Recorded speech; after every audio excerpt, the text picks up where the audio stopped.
The following is a presentation of the Shining Wizards Network, broadcasting live in high-definition video and available on all podcasting and streaming platforms. Follow us on social media at Wizards Podcast. Check out our merchandise at merch.shiningwizards.com. Do your Amazon shopping at amazon.shiningwizards.com. And become a Patreon supporter at patreon.com/wizardspodcast. And now, it's time for the Shining Wizards.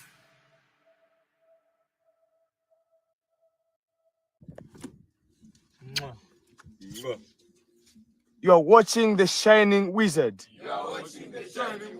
Wrestling Podcast. More.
Oh, yeah, it's another exciting Monday night. You are tuned in to the Shining Wizards Wrestling Podcast, where, of course, it is wrestling talk. And talk about wrestling. Tony's not here, so I'm going to fuck up the intro. Double T. Handsome Kevin. Brundo. Oh, and it's KJG, baby. I did that better than I thought I was going to do. You nailed it, bro. Not bad at all. Yeah, For the- Tony's right. fired. Tony's Let's fired. piss you He's off out. then. Remember when we were on X last week and now we're not? You know what, Brenda? Dude, come on, man. It's unnecessary. It's hurtful, actually. Yeah, totally. Like, very hurtful. I had faith, but I it didn't. went out I the had no window. faith because it's been a constant back and forth with them all week. The good news is July 15th is when it expires. And then So we we'll done. go back, then we'll just go back to regular Twitter. Mm. Or X or whatever the fuck it's called. Twits. So yeah, we got that going on. Tony should be joining us later, but we have like a jam-packed show tonight. We've Kyle from the Apron Bump Podcast joining us. Why ruin a good thing with Tony? Wow. Wow. We Shots got fired. something going on. You got something going on right now. I feel the mojo happening right now. Well, who needs I mean, Tony? usually I'm the one that throws it. Like, I'm quick to throw him under the bus. Oh, I miss I'm Tony. here. Oh, God, you two are so fucking... I'm glad you could crawl out of his ass today. Yeah, me too. Just make sure you pass a post office on the way. No, there's no post office inside of his ass. All right. Well, and if anyone would know, it'd be you. Yes, you are correct. Hey, can I ask a question? Sure. Where that open? Where are those fellas located? God, Bangladesh, I think. What is it? It's just labeled Intro Wolf Team. The Wolf Team. It looks like ow. It looks like it would be a warm London. The answer is London. Right. Motherfucker's wearing a stocking cap, and I just noticed today he's got one glove on. Do you see that? One glove and a stocking cap. What's the point? That's before they got payment from us for the video, so perhaps he brought a second glove. Now he's got True. two gloves. Gotcha. Maybe Two he was a big gloves. MJ guy. Also true, big MJ might just be, you know how like you're behind in Minnesota, you don't know how Everything works the post and stuff. office works, you don't know about Yeah. Costco's or BJ's, like Yeah. maybe I they're know all just- about BJ's, and I love Costco. Our post office have a different schedule than yours. right. You know, when KJG, Brundo, and me go on vacation, we don't go in the backyard. I'm going to Mexico. Maybe that's the front of your house with a fucking palm tree. I don't know. We don't know. Yeah. I did tell you today, though, if I'm coming out to see you for your birthday, at this rate, I might drive because I don't know about getting on a fucking plane. Don't be a pussy. They're crashing every fucking day, bro. It happens. Don't be a pussy. Not in the United States, maybe in Bangladesh. That's all the time. MJ's plane won't crash. Right. So maybe the people in Bangladesh are just getting MJ. Didn't Ant Money drive out to Minnesota a couple of years ago? I don't know. For AEW, I think. I don't know. Chicago. That was Chicago. Okay. Yeah, I don't think AEW doesn't. If AEW went to Minnesota, our resident Minnesotian would be able to tell us that. Yeah, been to a couple of AEW shows here in Minnesota. Yeah, they're coming back in April, aren't they? I believe so, and they're. I think I sent you guys that text. They're doing the venue that they're doing is actually where Molly had her high school graduation. So I thought that was kind of fun. Yes, you did. You did. I feel like that'd be like Matt. If like they came to like Jersey, it'd be like the South Mountain Arena. Like AEW would come to the South Mountain Arena if that's where if it's the same kind of venue that Molly had a graduation. Yeah, it's smart. It's nice, small. Probably fits a couple thousand. Smart move. My son, his preschool graduation was actually the Mecca, and I've watched plenty of wrestling there. So wait. Your kid's preschool graduation was at the Knights of Columbus in Richfield Park, New Jersey. 100%, and it's there. I think every single year. It's a good venue for a graduation. 16 kids. If the Hart Ballroom can be used for a quinceañeras and then BW show, I don't see why the Knights of Columbus is going to pass on payday with a preschool graduation. I'm just picturing like the ring and then like these kids just like walking around like the little paper diploma with the little ribbon around it. Like yeah, you get it in and out of the ring. It's like a dream come true. Like beating back Cardona as they walk by. Like I wish the ring was I wish the ring was up for that. So did my son too. I'd like to know where his graduation took place. You bring him in? Yeah, here. He's from like the South, so it might be. Howdy, fellers. Hello, sir. From the South. I don't know why you had to say it like that. Because you're from the South, right? It's like middle.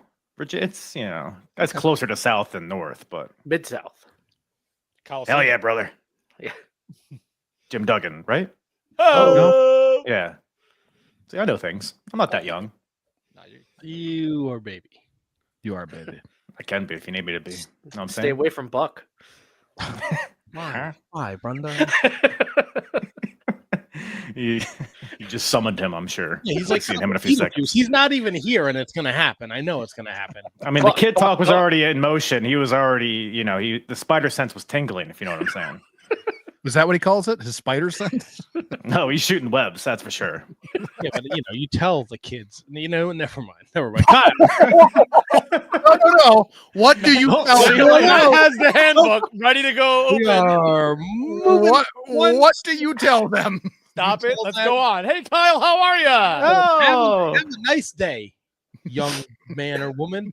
Kyle, how are you, buddy? Yeah, also a good question. I'm good. I'm not molesting kids, so that's a good thing. Dude, I'm big. on a hot streak with that. Pretty much 100%. Put that on our resume. Pretty much also on a hot streak. We're get away, guys. Enough with the kids. He just said he's pretty much 100% on not molesting children. Well, molesting can be like bothering. You know what I mean? Okay, gotcha. No, it has to be sexual. Maybe tussle your hair a little bit. You know what I'm saying? Done that a little bit. No, I don't know what you're saying. You're not an agent in the WWF in the 1980s, so you're good. Yeah, that is a fact. Kyle joins us once a month for Ham HJC, and if you're not following Kyle on X at the Apron Bump, I mean Kyle. Apron Bump. That's what I said. You said the Apron Bump. That's not what it is. I have written down at Apron. You're gonna give some other jamoke some followers and be pretty bothered. No, because you should be getting all the followers. The shit you did with the Ricky Starks argument that you had with someone. Oh yeah. God bless you for having the patience to deal with one of those people, first of all. But then the creativity. I mean, come on. Brilliant stuff by you, Kyle. Appreciate it. Hey, man, it's a constant stream of content of negativity is X. So, I mean, you can just type in anything and you'll get negative comments about anything. So I appreciate it, though. Appreciate it. So did you go toe to toe, hand job? Toe to toe. No, I wouldn't want to do that because I don't want to. Right. Tip to tip, maybe. You know what I'm saying? That maybe. There's a conversation to be had. Not against a good hate fuck. You know what I'm saying? So Yeah, absolutely. So Ricky Starks showed up Tuesday at NXT. Love it. right. Love it. Amazing, right? Good stuff. Yeah, I mean, completely unexpected. From what I understand, he just became a free agent like that day or the day before or something. Yeah. It's good shit. Very reminiscent of Monday Night Wars, even up to the, homage to Scott Hall coming out the crowd. Can we say his name? That kind of thing. You know what I'm saying? So it's good. It's got some mystique to it. And I think NXT is due for something interesting in the men's division that is not Obafemi. So I think all around, it's a good call. Are you now the rest of the Wizards here? How do we feel about Ricky Starks showing up in NXT? I'll go I'm all. first. Yeah. No, HK, go. I'll say I'm all for it. I've seen a lot of weird takes on Ricky Starks from assholes that don't know better. Just being like, I've heard people say like, oh, nobody cared about him when he was AEW. Well, they didn't give you the opportunity to. They didn't have him on TV. So you know what I mean? Like people cared about, they wanted to see him and we weren't able to see him. And now we're able to see him, so we're excited. I don't think it would have mattered. I'm happy he's in WWE. I'm excited to see what he'll do in WWE. But I think if he would have showed up in AEW, people would have been happy to see him in AEW just because they wanted to see him performing. And seeing that weird take where people were like, oh, nobody cared about him, but now he's on WWE. It's such fucking bullshit. So what AEW does, what it allows wrestling fans to do is care about people when we might not have necessarily known who they were before. Right? Like same thing with WWE going to AEW. Both can be true at the same time. The fact that wrestling fans, NXT fans specifically, they're there all the time. They are smart fans. They knew exactly who Ricky Starks was. We all know exactly who Ricky Starks was. Probably, maybe NWA, maybe, but mostly because of AEW, because AEW became a huge product in the industry. So the fact that we know him, it's not like, yeah, you know what? It is a bigger deal, by the way. it's a bigger deal. Even if he's in NXT, it's a bigger deal that he's now under the WWE umbrella because we know all of what that umbrella encompasses. Hand job, right? Like we know exactly what that umbrella encompasses. So to me, it's a huge step up for me. I think that it's perfect that he's in NXT too, because it's WrestleMania season. So they've got plenty of spoons in the porridge for Mania, for Elimination Chamber. If you bring him in right now, it's a pretty good possibility he gets lost in the shuffle. Yeah, put him in NXT. To me, that's perfect. To me, that's a non-issue. To me, it's just you have him, you got him. He was a free agent 24 hours ago. Boom, bring him on TV. Let it ride. We'll figure it out later what we want to do with him. What we're going to call him. What we're going to do with him. And anybody who says like, "Oh, AEW didn't give you a chance to care," obviously didn't watch his feud against MJF because he was fucking over as crazy. He made me think like, okay, maybe this guy should end this title reign before it begins. He didn't, but he beat CM Punk to win the Owen Hart Cup. Yeah, I mean his team with Big Bill was sick. I mean he was one of the focal points of Collision every week, and he had the Chris Jericho thing, which Jericho Vortex is always kind of iffy, but it says a lot in terms of how they looked at him. And yeah, I mean AEW, AEW definitely raised his stock. If he would have just showed up out of NWA Power into NXT, it wouldn't have been as big a deal. Right. So yeah, I think that it is a testament to AEW. It's like easily just come in as like another guy from NWA. Yeah. And he might have AEW, like built up eventually, like the talent's there, but it's AEW to WWE. I feel like it's still such such a rare thing, other than like Cody. Like how many people have made that jump? So it's just cool to see that it's so fluid like that. Like hand job, like you could have easily given, like if Ricky Starks jumped from NWA to WWE, you could have easily given him like a shitty name like fucking Connor, fucking Mick, whatever. But like Ricky. Now, like people want to see him who he is. So that's another thing that we have to keep an eye on NXT on Tuesday, what he signs his contract as, what his name is going to be. And to ask you, if they call him anything other than Ricky Starks, what do you think the fan base reaction is going to be? Everybody's going to be thumbs up all around, no overreactions. Everybody's going to accept it with open arms, just like Gunther, just like who else? But I mean, yeah, similar to Gunther. Now we're all used to it. Walter sounds silly now. Walter's a goofy name to begin 100%. With, but you're so right. There was a lot of that's a whole other thing. But whatever they call, in my opinion, it's just going to be Ricky Starks. I think they're still kind of running with this like. Can we say his name? Is he still with Is he still at the other place? Kind of thing. Yes. I don't necessarily think it's like an invasion type of deal, but I do think it's like in a limbo period, and it's not official until he signs the contract. So I think he will still be Ricky Starks, but if he's not for whatever reason, he'll rise above it. Dude, and Matt, I think this is such a brilliant idea that Handjob just brought up. It's just like, until he signs his name, maybe we won't know what he's called until he actually signs the contract and he says like, my name is Ricky Starks, and then the crowd will fucking go nuts. And everybody's waiting for it. It's like the tension of it. He's gonna be holding the pen up. He's gonna be take his glasses off. Trill London, unbutton up. Yeah, but then it's I don't know how they'll do it if he like signs it and then he like shows the paper or something. But it'll be a fun, silly moment, and that's when wrestling is at its best. Yeah, and it'll be a reason to watch. Like, they did 881,000. This like NXT is fucking crushing it. I'm tuning in. I haven't tuned in weekly NXT in a long time, but I'm gonna tune in. Yeah, the last time I was in was when Ethan Page and Jordan Grace showed up, and that lasted like a couple weeks for me, and then I was kind of back out. But you mentioned an invasion angle, and if you watched NXT Vengeance Day, look. I don't know any of the guys because I don't watch every week. Did you know any of the people that attacked?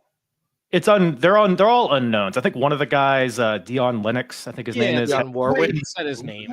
I thought they were all Michael Tarver. He needs to be the leader of the group. To Tarver World Order. No, I think that's the idea though. Similar to like Nexus, where it's like a group of unknowns looking to make a name for themselves. It's Nexus had TV time for weeks though. Yeah, it's not the exact same, but I think that's kind of the idea they're going with. It is the presentation's a little too retribution-y for me. Shield. I was just Shield. Dijak brought that up. Is it too? Yeah. Do they not let it breathe enough to bring in a group like this that is, like you say, a little bit retribution-y? Especially because like I loosely pay attention to NXTs. Like Sean Spears has a new faction now. You got the Italian family. There's probably other factions too. So it's like I'm all for factions, but I'm interested to see how they differentiate themselves. It seems, judging by Vengeance Day, that they're targeting champions.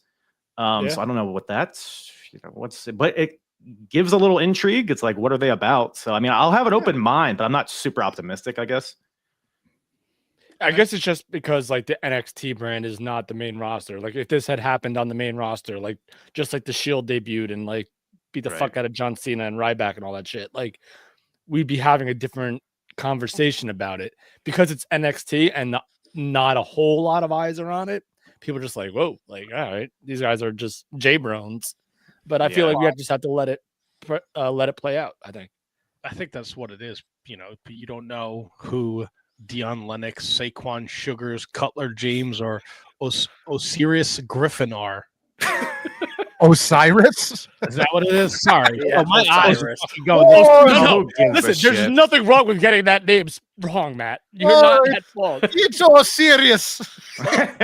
It's no Persephone, I'll tell you that right now. Yeah, it's like an osiferous tree or whatever. It's like a freaking plant for all we know. Nobody, I don't know who these fucking people are. I wouldn't know them if they fucking walked into me. They're all wearing the masks, but then they're beating people up. Their masks are coming down. They're putting them back on. They're taking them off. The one guy, he was so amped over his eyes. But he took a minute. He let it cover his eyes, and he was like, "Oh shit, I can't see." Yeah, but I don't hate that because they identified them all as they came out. Like the announcers, Vic Joseph said who they were. So I identified them all as Michael Tarver, and I will continue to. I like that. Yeah, but he named them by names. Like Vic Joseph said who they were. But who's who? You know what I'm saying? That's a great point. Could you point them out in a lineup? Nope. Yeah. But I thought Vengeance Day was a home run, man. Ooh. top to bottom, great show. I mean, I haven't been like too deep in NXT. I've loosely followed the storylines and stuff, but man, this crowd was DC. It was molten hot all night. They were doing all the chants, the "fuck you, Eddie" or whoever the heel was. So maybe it's a testament to how good the product is, or how the storylines are coming out. But no, top to bottom, the stories were hot, the matches were good. I mean, the Fraxium match was the standout one for me. But there was standout every pay-per-view. Like, I've watched the last 3 pay-per-views, and they're always the best match. And you also, like, again, Kyle, I'm kind of in the same boat as you. I don't watch a lot of NXT, but like, I know who Josh Briggs is, and I forgot he was there. Like, Josh Briggs is a fucking stud, man. Dude, his partner is a stud. What's Yoshiki Inamura? Is that his name? From Noah, right? Yeah. Former sumo wrestler. Golly, those chops. They sound like they'll take your breath away, man. That dude's a stud as well. I'm looking forward to see what he becomes, or what that tag team becomes, because that was a fun watch. That was a really fun watch. You're the second person I've ever heard say golly outside of Handsome Kevin. Well, you can't say it's a Southern thing because, you know. No, but it was just a weird, I'm not used to. Golly geez. It just is in me, you know. And like, I know people, let me ask you guys this, like WWE, right? The main Raw and SmackDown, they're pretty stacked women's roster. That's right. But this NXT women's roster might be, if not on the same level, it might be just a little better.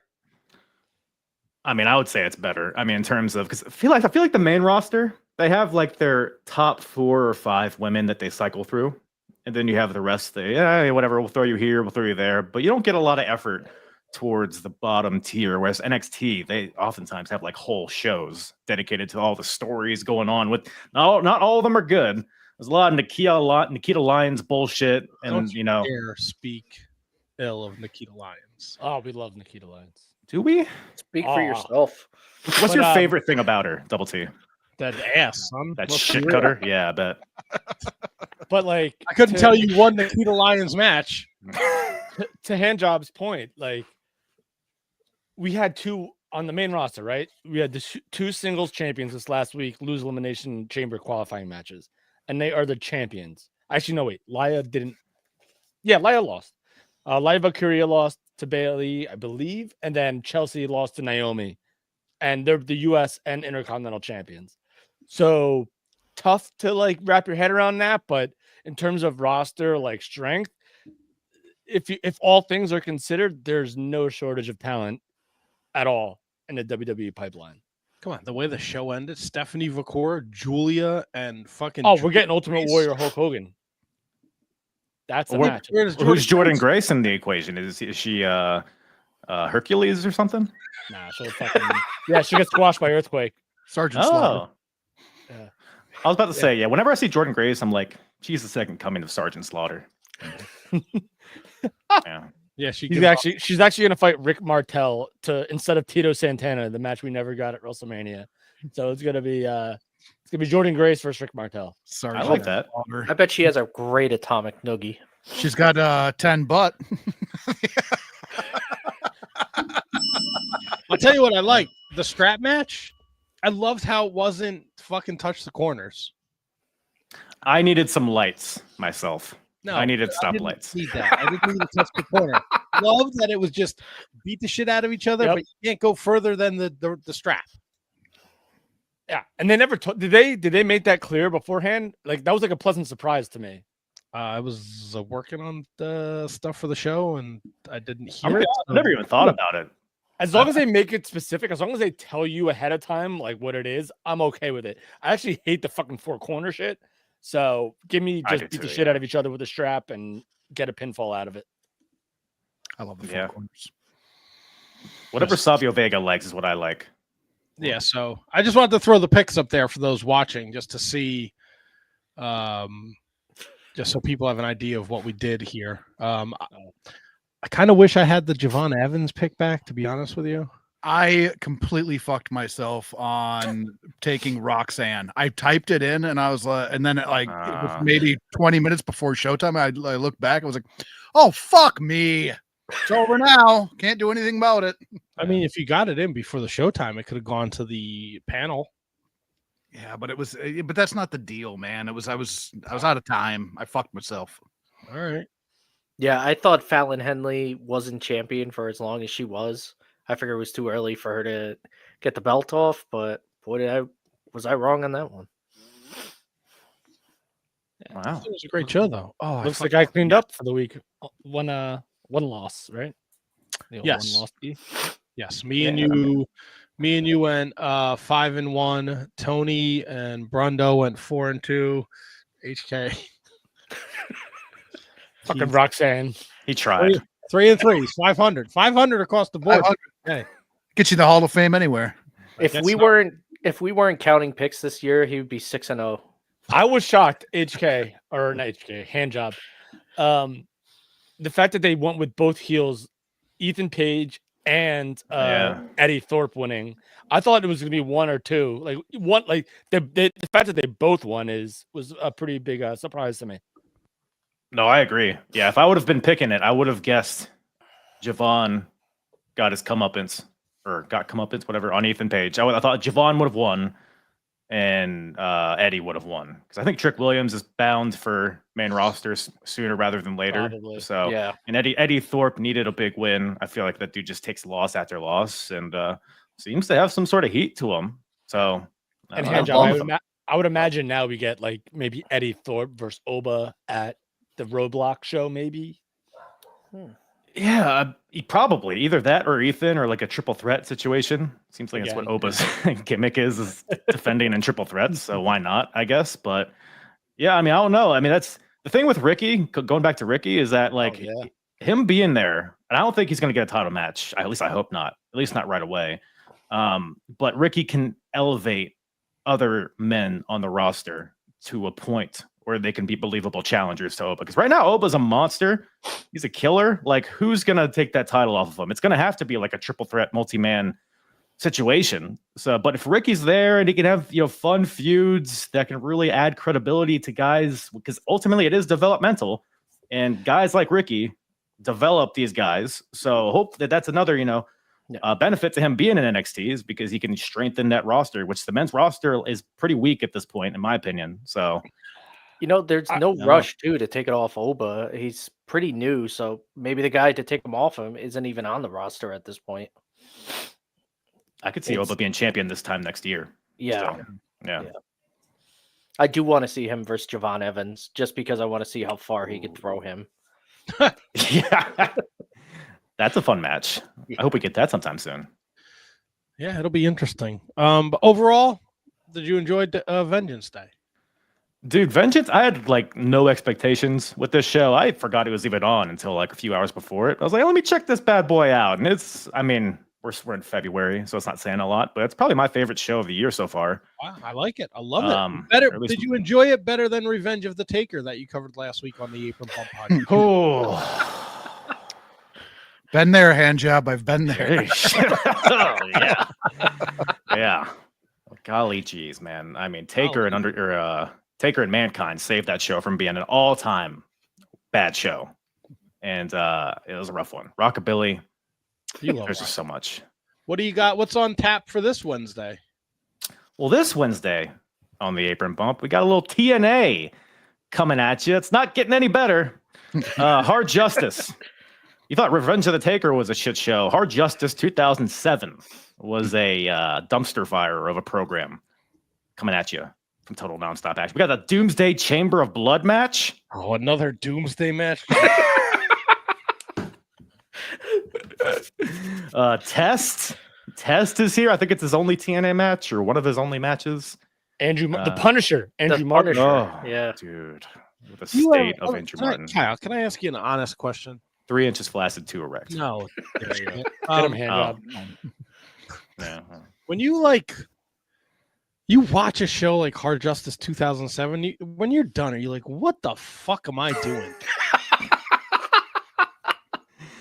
It's God, man. Yeah, I tried to watch it all in one sitting, but then I fell asleep. I talk about it in the podcast, but I fell asleep during one of the matches, woke up, and I was like, man, I missed so much. The finish just happened out of nowhere. I got to go back and I didn't miss anything. It just happened out of nowhere. So, so yeah, it's just TNA 07. It's very hit and miss. Like there's like Samoa Joe, Kurt Angle's on the card, which is great. There's some X Division stuff that's pretty good. Steiner's and Dudley's was pretty okay for 2007 version of it, but yeah, it's TNA's just a fever dream of it. It's a roller coaster, let me tell you.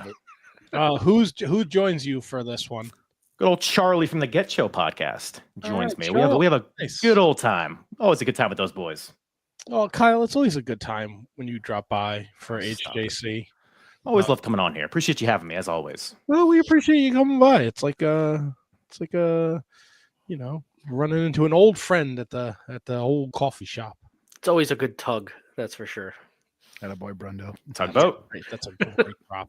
Kay's still alive and kicking. He's heading towards the lighthouse.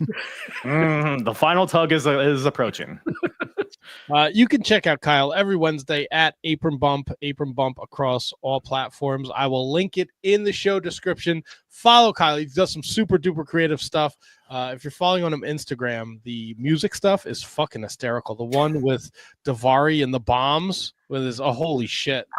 His brother commented on that with a laughing emoji, so he supported it. It's just fun. You gotta follow Kyle and check it out because he does some super creative shit. It's really funny. I appreciate you. You guys do creative shit too here. I love the door open. We're trying, Kyle. We're trying. It's a dog eat dog world. You got fists. Look at the production. You got the picks up. Real movers and shakers here.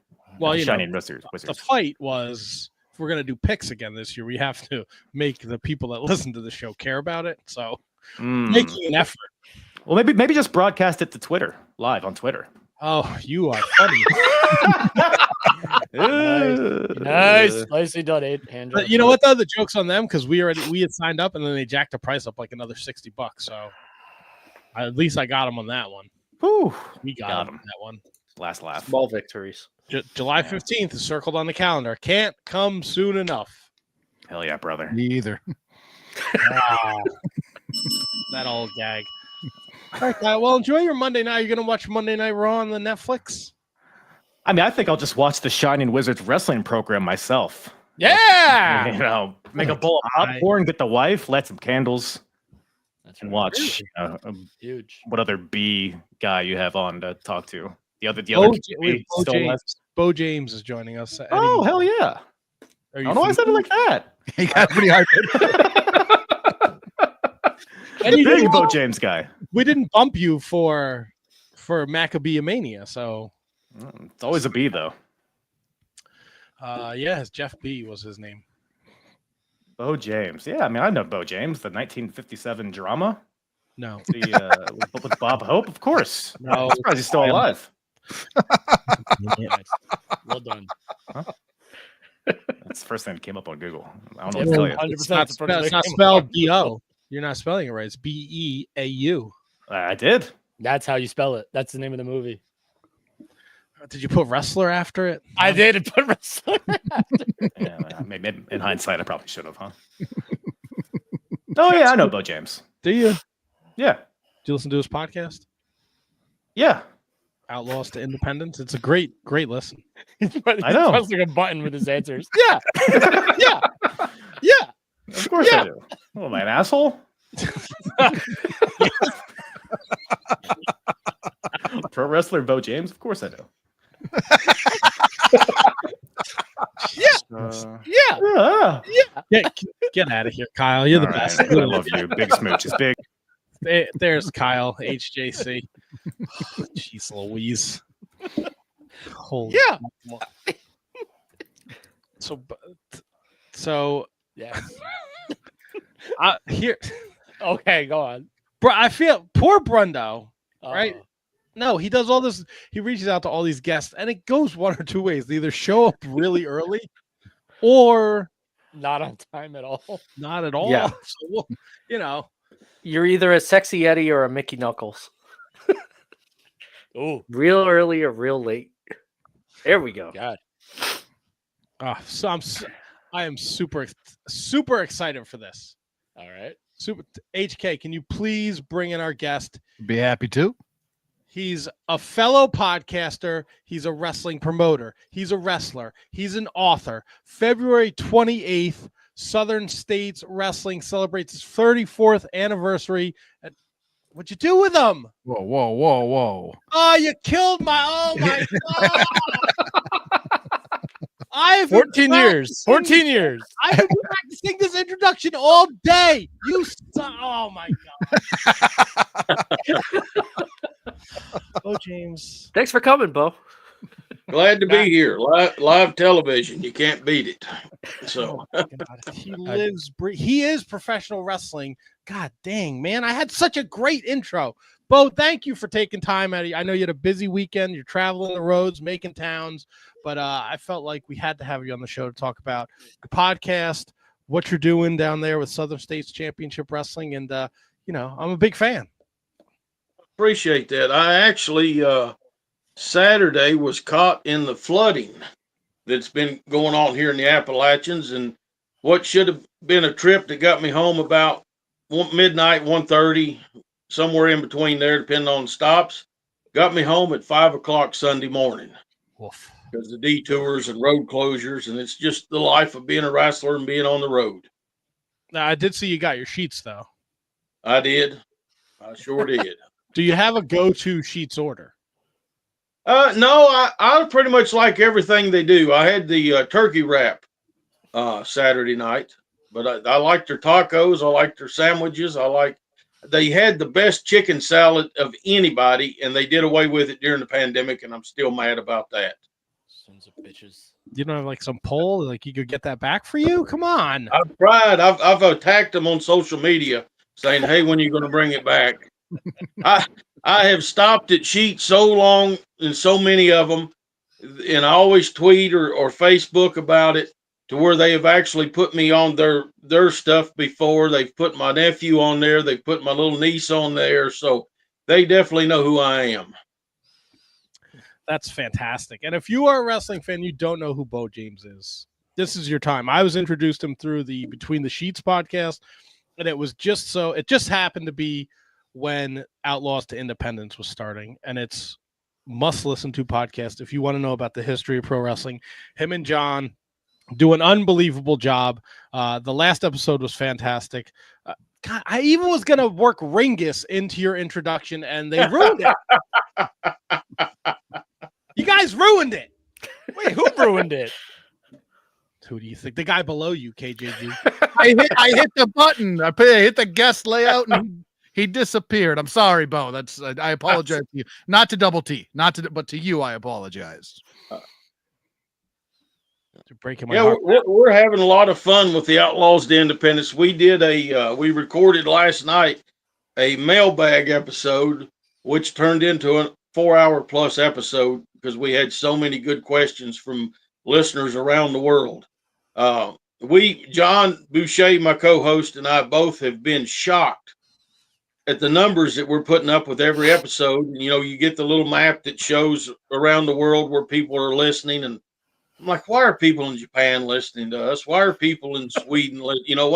Why do we have 4 loyal followers in Africa that listen to every podcast? But people are interested in what we're doing because we're doing such a small part. It's a small part of wrestling history, but it's an important part of history, looking at the Outlaws and the Independents before 1999, because guys like Billy Travis, Jerry Lawler, Ron Wright, Whitey Caldwell, there's a whole bunch of them that started in the Outlaws before they went into the territory system.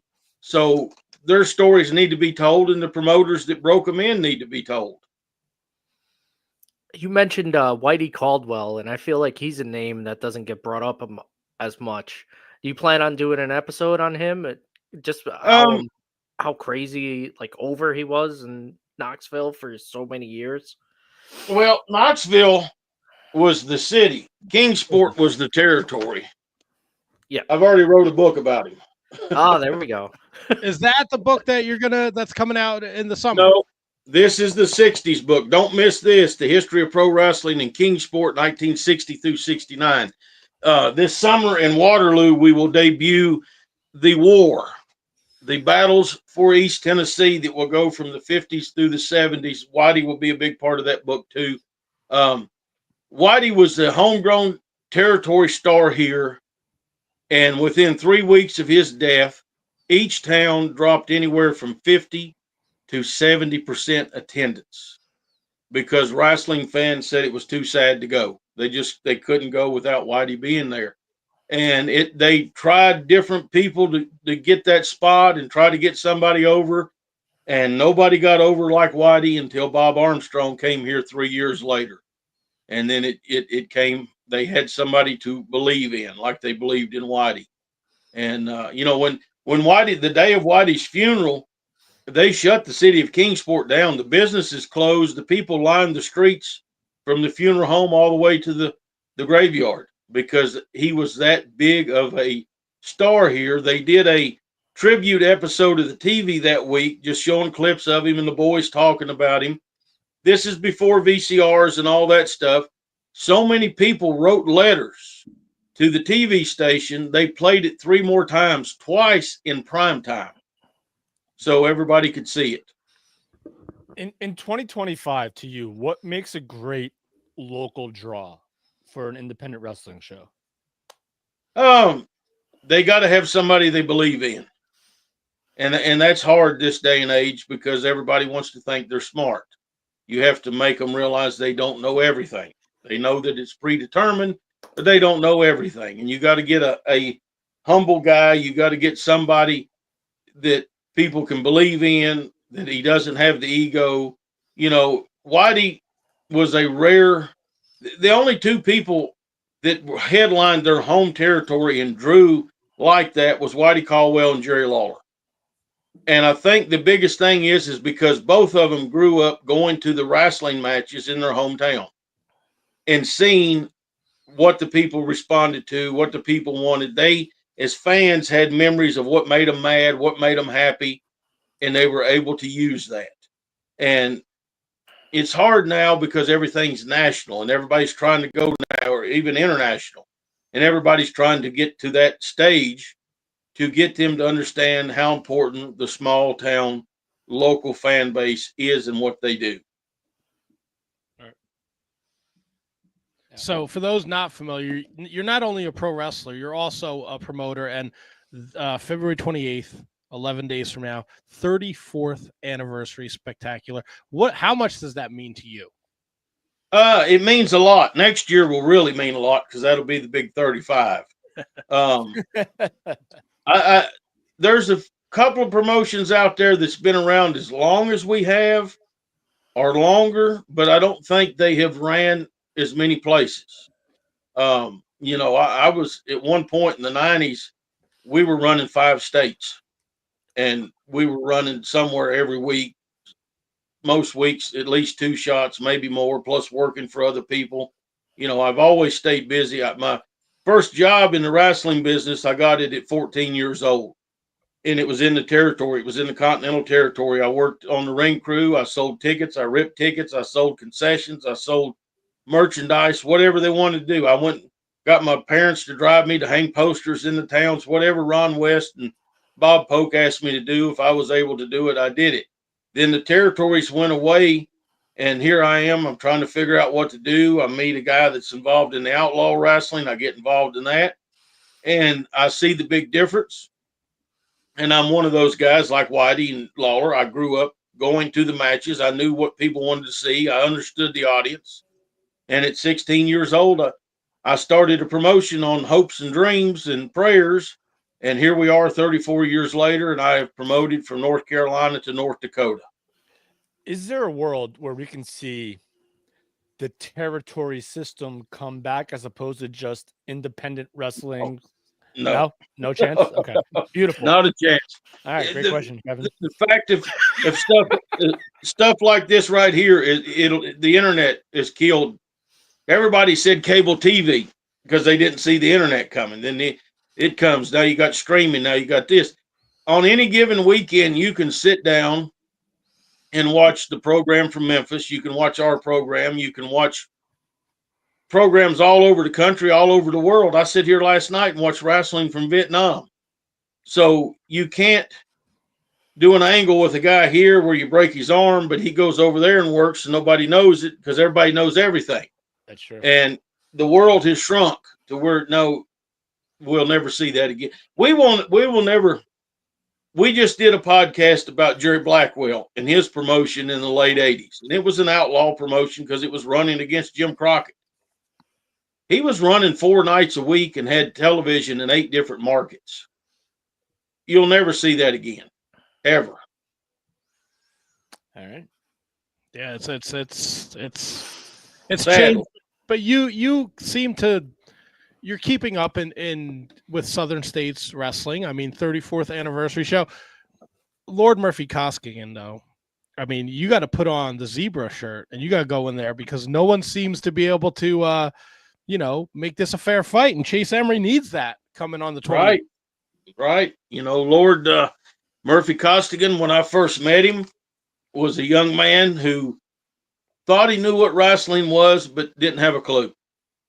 And he started riding to the towns with me, and I started working with him. And right after the pandemic, and teaching him and showing him stuff, and he caught on. He's worked very hard to get himself in much better shape. He looks great. He's great in the ring, but he's got a big mouth, and I like punching him in the mouth ever so often, and that will probably happen on the 28th. But he's a guy. He's my kid. And he's got a lot of attention, and he's had several tryouts and camps and things here in the last couple of years. And something's going to happen for him, I think, within the next year or so. Beau, who's your favorite pro wrestler of all time? That's a hard question. I grew up in an area in East Tennessee to where we got the Memphis program, the Knoxville program, the Crockett's program. Then the Poffos came in here. So I saw everybody, it seems, on a regional level, from Savage to Lawler to Piper to Valentine, all before they went to the WWF. I had so many of them growing up. The one that's meant the most to me over the years is Handsome Jimmy Valiant. Nice. I met Handsome when the first time I met Handsome actually was on my 9th birthday. He wrestled Harley Race for the world title in my hometown. And I hung around after the matches and got to meet him and talk to him just as a kid. Fast forward less than 10 years later, he's working for me. He's getting me booked. I'm riding with him everywhere. Then I became his driver, and he's part of our family.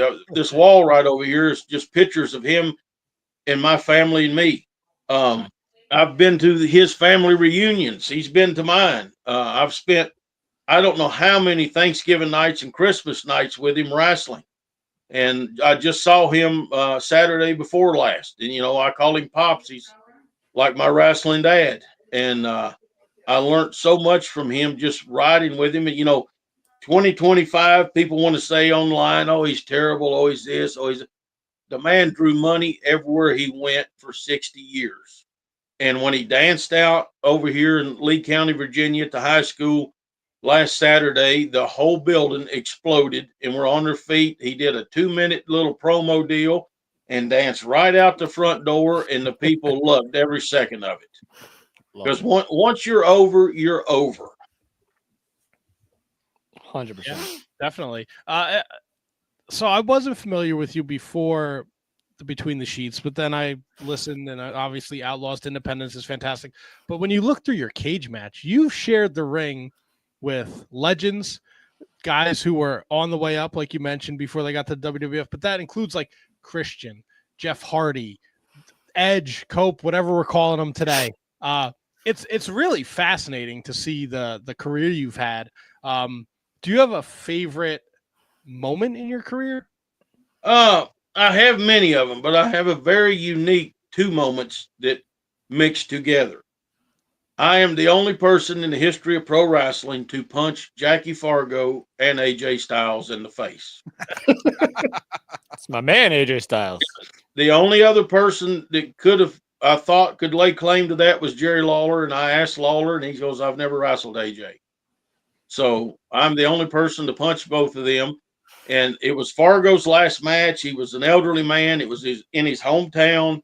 We did a little 6-man with him, so he wanted to do a farewell where he lived. He was a big star in Tennessee, New York, Chicago, but not in the Carolinas, but everybody knew him. So he wanted to have a match, and I punched him, and he's going back into the corner, and he puts his hands up, and he goes, "Nice punch, pal."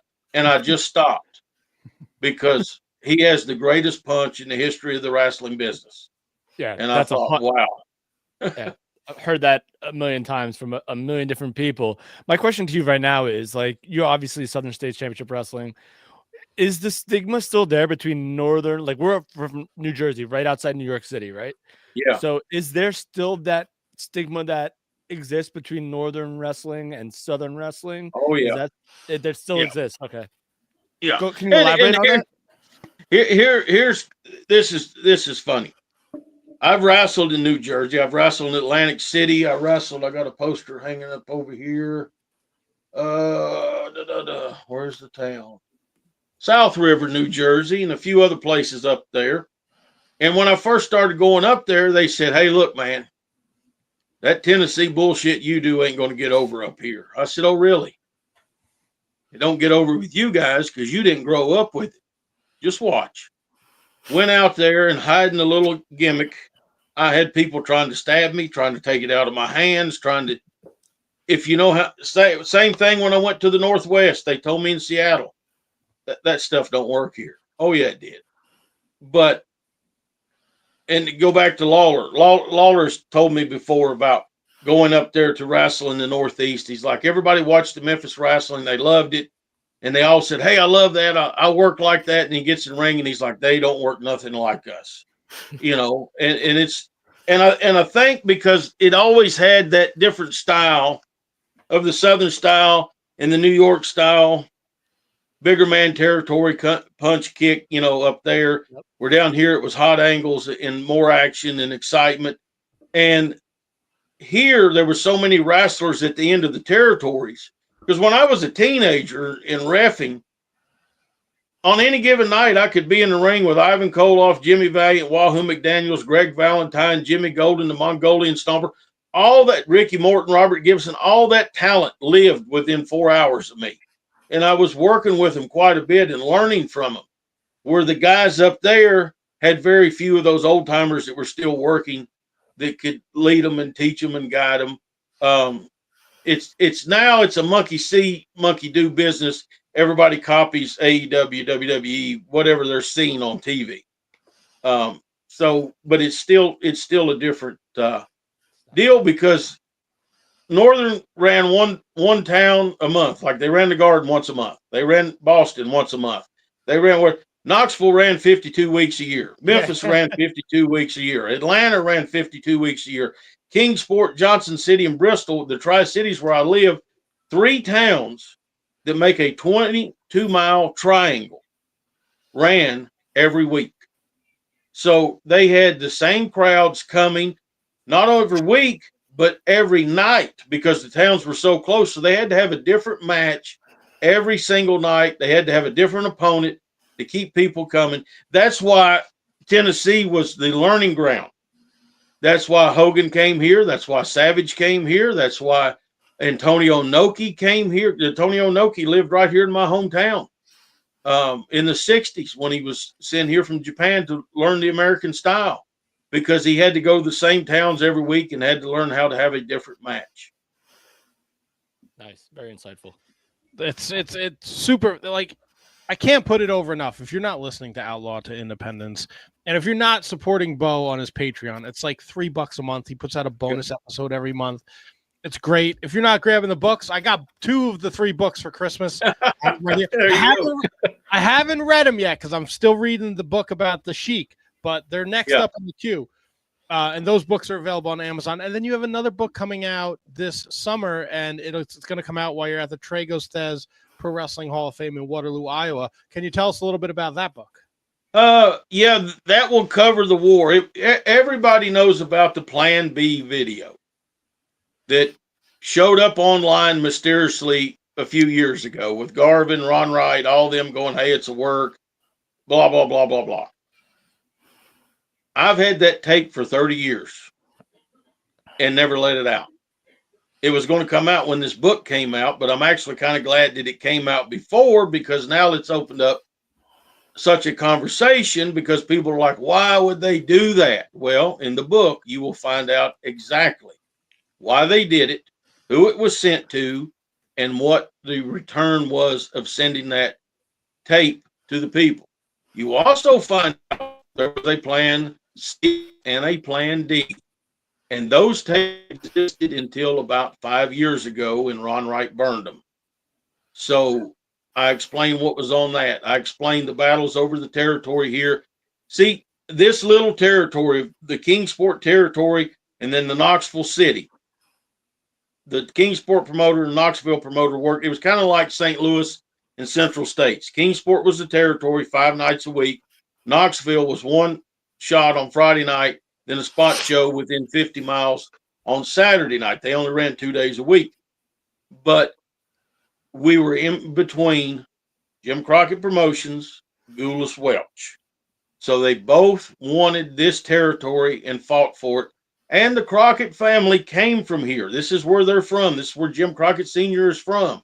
He was promoting wrestling here in the Tri-Cities in 1933. And they sent him to Charlotte to open up in 35.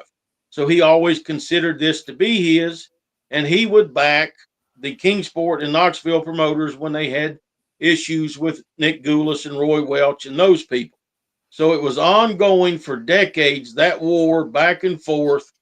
And then the inner split came in 79 when Ron Wright, Bob Root, Ronnie Garvin, Orton Jr., and Malenko left Ron Fuller and opened up their own promotion. And it killed the territory for both of them. And that all will be explained in the book. And I've spent the last 31 years working on this book and the other books. Altogether, 31 years researching this.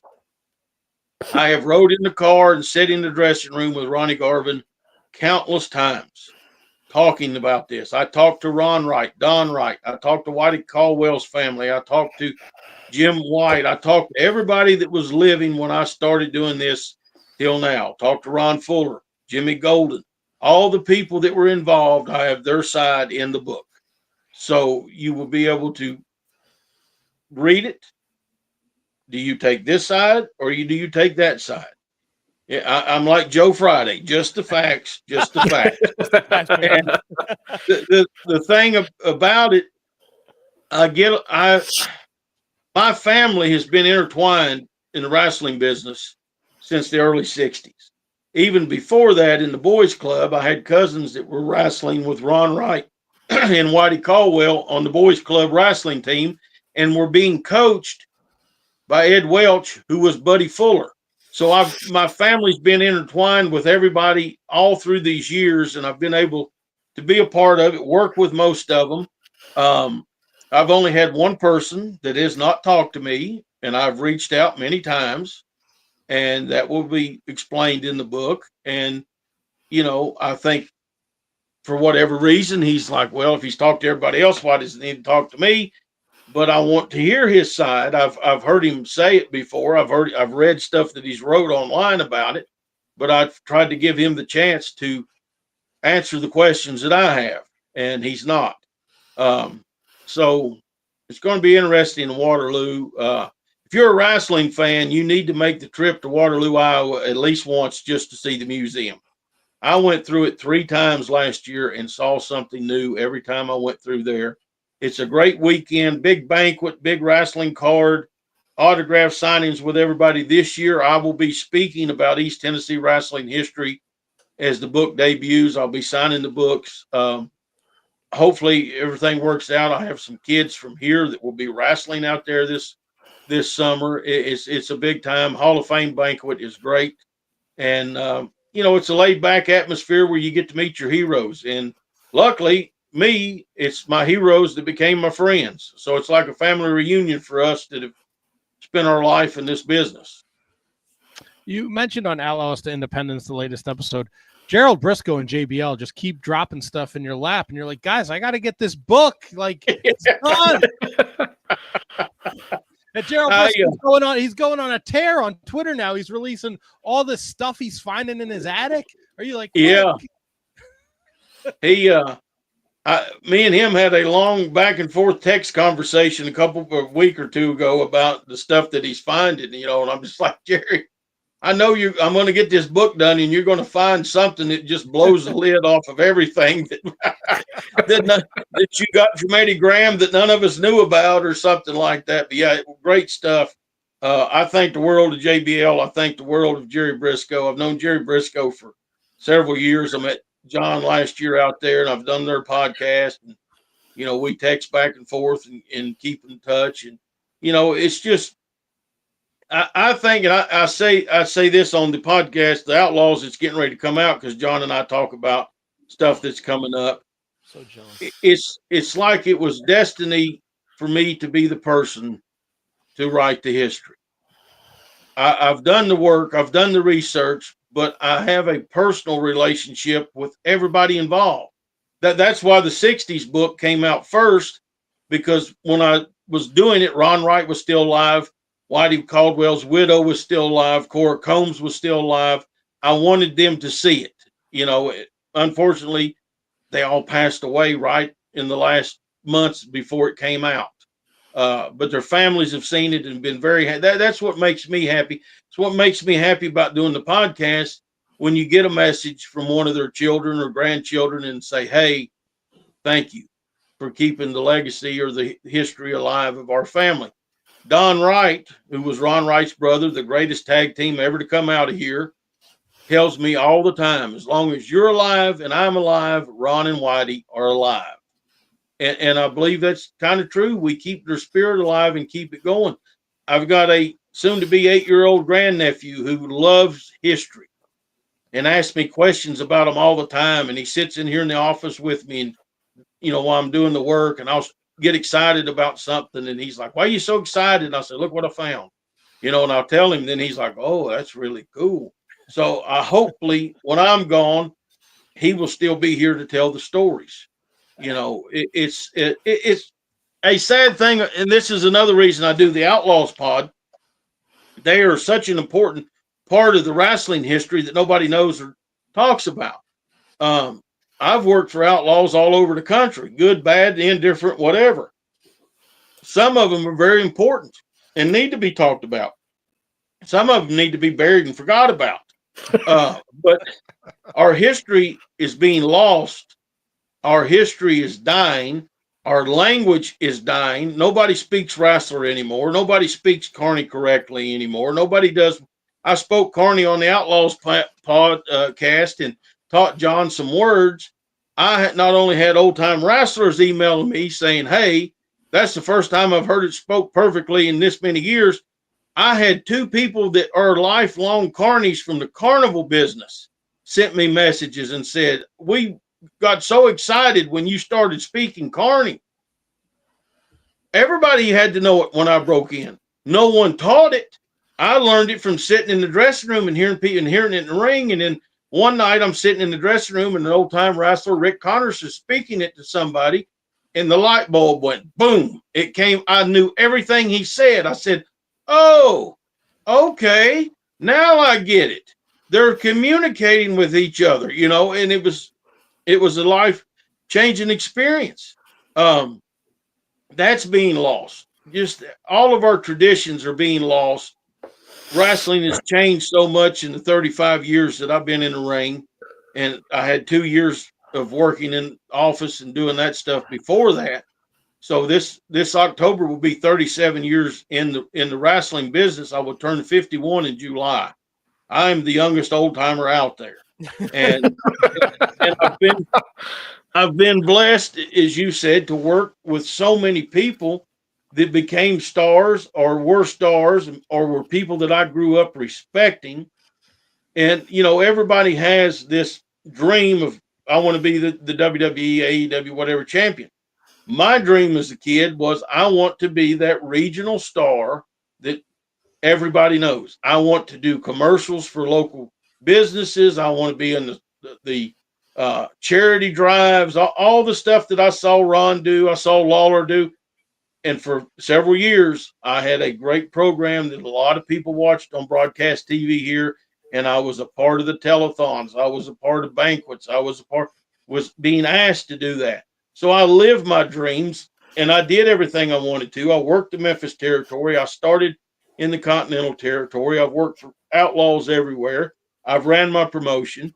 What I do now, we put a program up every week on the Southern States Wrestling YouTube. It's called Legacy, because this is our legacy. I take young men and women that want to be wrestlers and want the next step, and I put them in front of cameras. I make them do promos. I make them work matches, work to the cameras, do this and do that. Out of that, I have young men and women that have learned so much, like Murphy Costing that we talked about earlier. I've got a kid that's getting ready to go to Asia on a tour. So I want them to live their dreams and me to give back to the business, and that's what I'm working very hard at doing.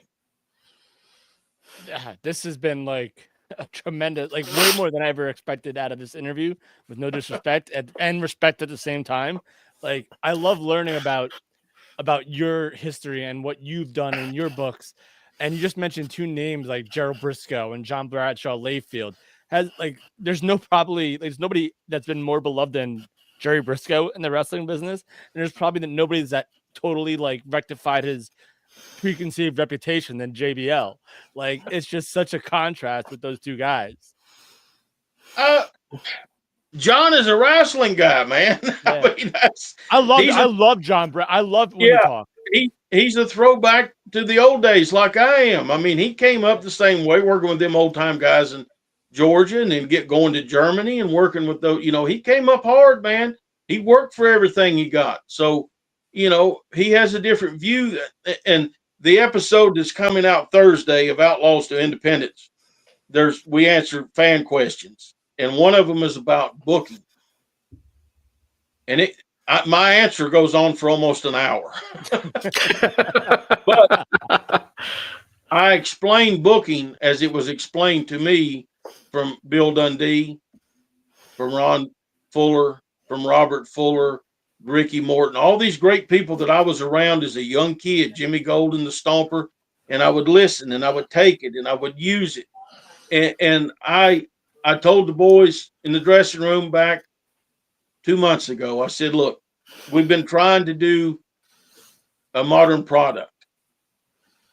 The matches are modern. I'm trying to do it because everybody's like, get with the times. Then I got to thinking, wait a minute. I'm the last person that rode in the car with Bill Dundee to learn from him. I've seen the finish books, the legal pads that have finishes wrote in them that drew millions of dollars for Bill Watts and Memphis and all that. I've had long discussions with different guys about booking in Tennessee wrestling and Southern wrestling. So our product, we've went back to our roots. We are a traditional Tennessee wrestling promotion, modern matches, traditional booking, and it's working. Our viewership has went up. People are seeing it. We're doing hot angles. We're doing stuff. And it's so good for the kids to learn it that worked for me, because it means it will carry on. It will continue. They will be able to use it throughout their life wherever they go. And I think people will enjoy that on the next Outlaws podcast. And that's just one of about 25 questions that people asked us about independent wrestling. It's fantastic. There is a fifth wizard, Beau, and I'm bummed that he's not here, because you mentioned Gino Caruso on the last episode of Outlaws to Independence. And that was Tony, who's not here. That was his professional wrestling trainer when he went to Gino's school. So wow. I'm bummed that Tony couldn't be here, because I wanted to confirm that he had the worst handwriting in history. If I knew that, I still have the letter he wrote me. I would have got it out to show you and see if any of y'all could decipher it. I have 3 tubs in my closet right over here. The big totes that's letters and stuff that people have mailed me over the years trying to get booked. And I've kept all of them, because many of them I've used and many of them went on to stardom. One of the questions asked on the upcoming podcast is about me working in the Northwest. And I talk about doing the seminars. When the seminars were first starting, I was helping get Tom Pritchard booked with them, because Tom was the trainer in WWE. We did a seminar in Pacific, Washington, which is a suburb of Seattle. And there was a young lady that came, and it was her first day in America, and she went on to be Becky Lynch. Wow. So, you know, I have I have a connection somewhere with a lot of people that are on television or work behind the scenes. A lot of the people that work at the Performance Center, I wrestled with and was in the ring with. So that's another thing that I tell my kids. It's easier for me to get them looked at than a lot of other people because I've always kept relationships. Now, I got people out there that hate my guts, but they don't matter. You know, people of importance, you know, like we've talked about, Briscoe, Bradshaw, all these other names I've mentioned off, and I'm not bragging, but I've had a good relationship with them for decades. And, you know, and I don't really talk wrestling to them, so they know when I come to them and say, hey, I've got a kid. Could you look and just see? They'll go, okay, yeah, we'll do it. That's awesome. So that's another thing that I'm proud about my wrestling career. I've been around so long, I know everybody. Right.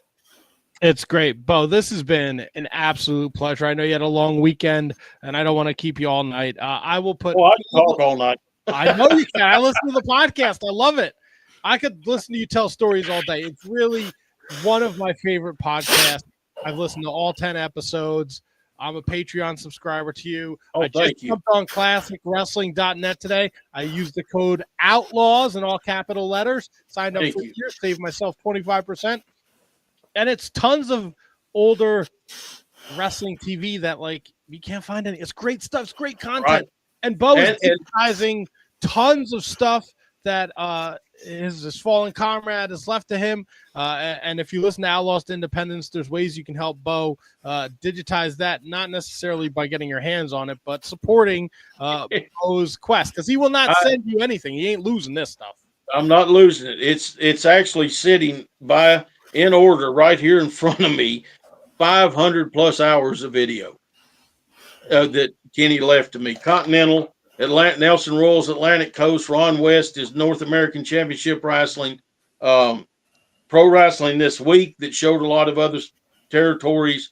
I'm trying to think what other rare stuff. There's a lot. Jerry Blackwell's promotions in it. There's so much rare stuff, and I get a few hours a week to digitalize stuff, and it's going to take a while. But once I get it done, people will be able to see stuff that was thought to be lost to history forever.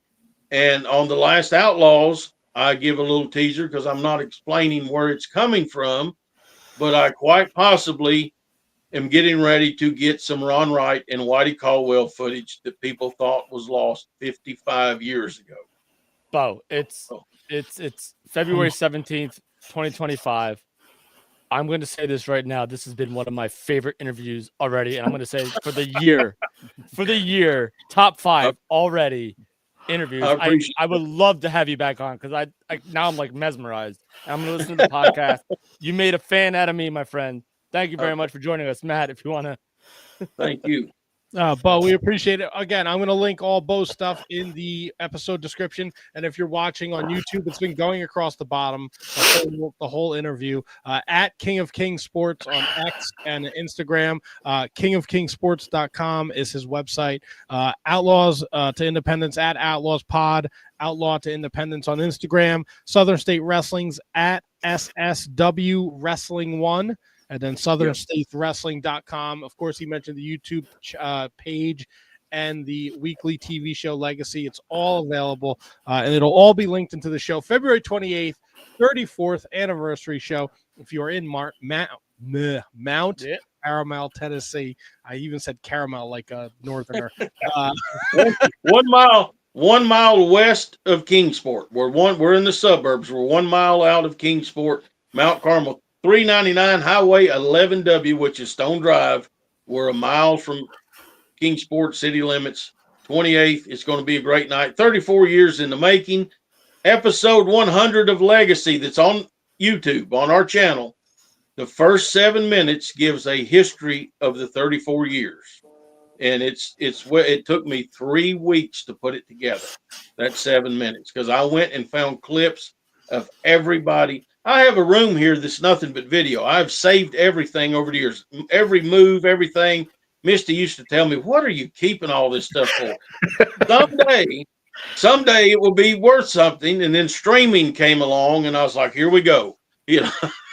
Yeah, no, it's definitely worth. Before we let you go, how are you feeling about your Cubs? Well, this will be my 41st year of being a diehard Cubs fan. My grandmother was my granny. First thing she heard on the radio was the Cubs. First thing she saw on the television was the Cubs. So she was a Cubs fan. Now we're 6 generations of Cub fans in my family. And my little nephew, Waylon, he watches with me every day through the summer. And if somebody scores a run, he goes, "Oh, they're terrible." He's already in that mode. You know, so it's one of those things. I don't make predictions. I just watch it, and I ride it for 162 days. And if it continues on after that, I'm excited. But the year they finally won the series, I knew that if they don't do it this year, they'll never do it. And they did it because they could score. They could do whatever they wanted to at any point in time that they wanted to during the game. So, but I love baseball. I coached Little League Baseball. 2 years ago, I was Coach of the Year. So not only coaching children, coaching wrestling, coaching the children, much better than coaching the wrestlers.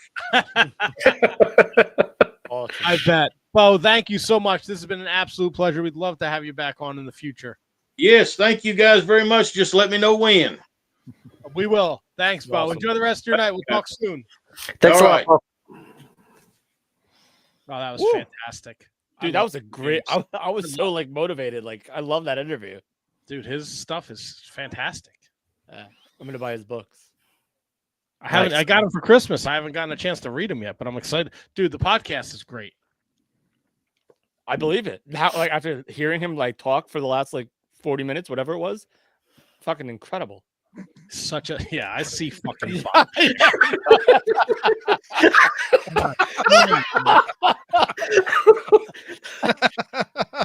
Writing that one down. Nope, don't you dare, Brundo. Damn it, man. Nope. He's a fucking jerk off. Come in here and fucking join the show, you idiot. Oh my goodness. Well, we're gonna forego the commercial break. Yeah. Okay. Right, there's not going to be a commercial break because we are going to play you about a 2-minute clip of our latest Patreon episode. So please don't skip this. It's not a full commercial break. This is from our latest Patreon episode. God damn it, KJG. I know you were trying to do good. I'm not saying it's your fault. But man, when he disappeared from the screen in the middle of my intro, it fucked me, bro. I apologize, man. I hit the regular guest layout, and all of a sudden he was fucking gone. So I was like, all right, different layout now, and we got him back. But yeah, that was a little bit of a snafu on the layout there. I was practicing that fucking intro all day, bro. In the mirror, really? Yeah, I can't even the way Tony was excited to talk to the Mighty Maccabee. Yeah, I was that excited to talk to Beau James. I'm not gonna lie to you, Beau James delivered, bro. That was huge. He's such man.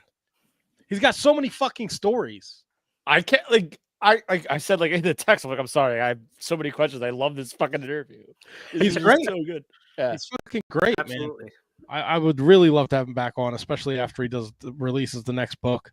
But so we have a patreon.com/Wizards Podcast. KJG, Brundo, and the Donk Master, they recorded a trivia episode. So if you need to go pee, but if you didn't, I edited this together, and I think I want to hear it now. It's really fucking good. It's really good. And then I can, when we come back from that, we're going to talk about Brundo went to GCW last night. Hansel Kevin had a show Saturday night. We're going to do our Palaka watch. I think Tony's going to join us. And we'll be talking some WWE and some AEW. We got to talk about big weekend Doomsday cage match. Right. If we could squeeze in a tiny bit of New Japan, I would like to do that. Definitely. Absolutely. We'll see how much time we have left. It's a good thing Tony's joining us. Whatever. We'll figure it out. All right. who's doing what? Are you gonna play the thing? I'm gonna play. Okay, I'm gonna put up the graphic, and then I'm gonna play the audio. Wrestling trivia game, circa 1997. So I thought it'd be kind of fun for me to fit into my role as the game master. I don't know why I just did a tie. Nobody's going to see this.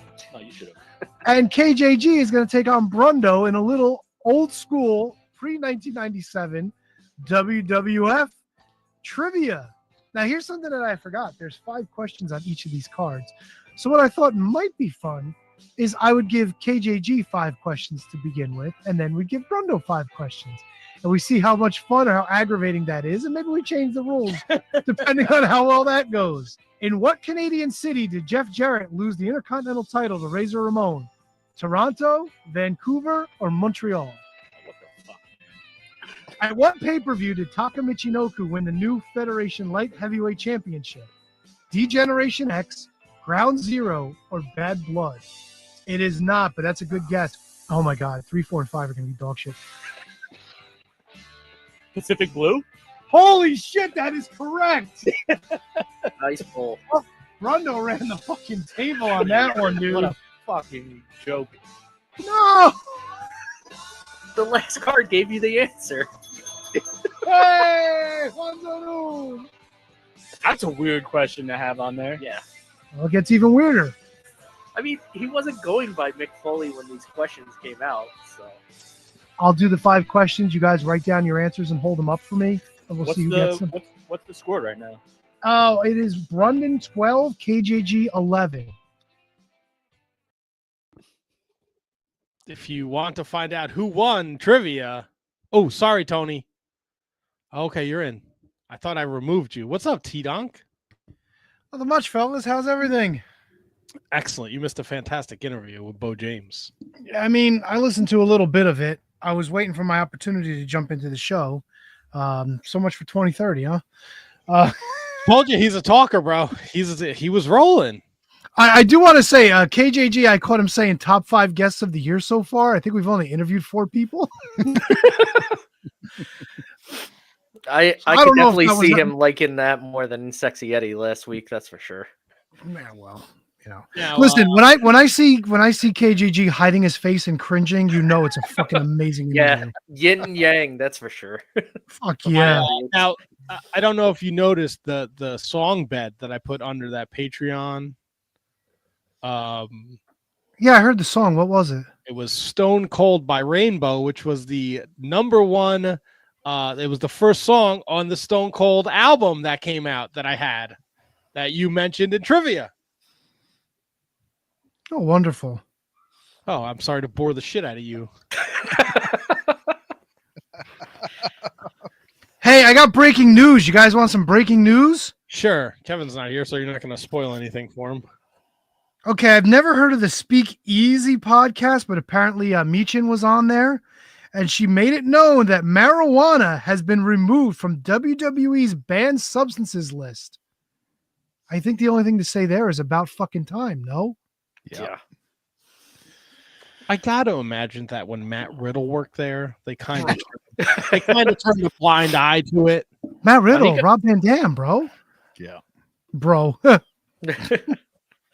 Riddle got caught with other stuff anyway, so. Yes, he was a troublemaker. Van Dam and Savu got caught with other stuff that led to his problems. But, Savu, huh? Oh yeah.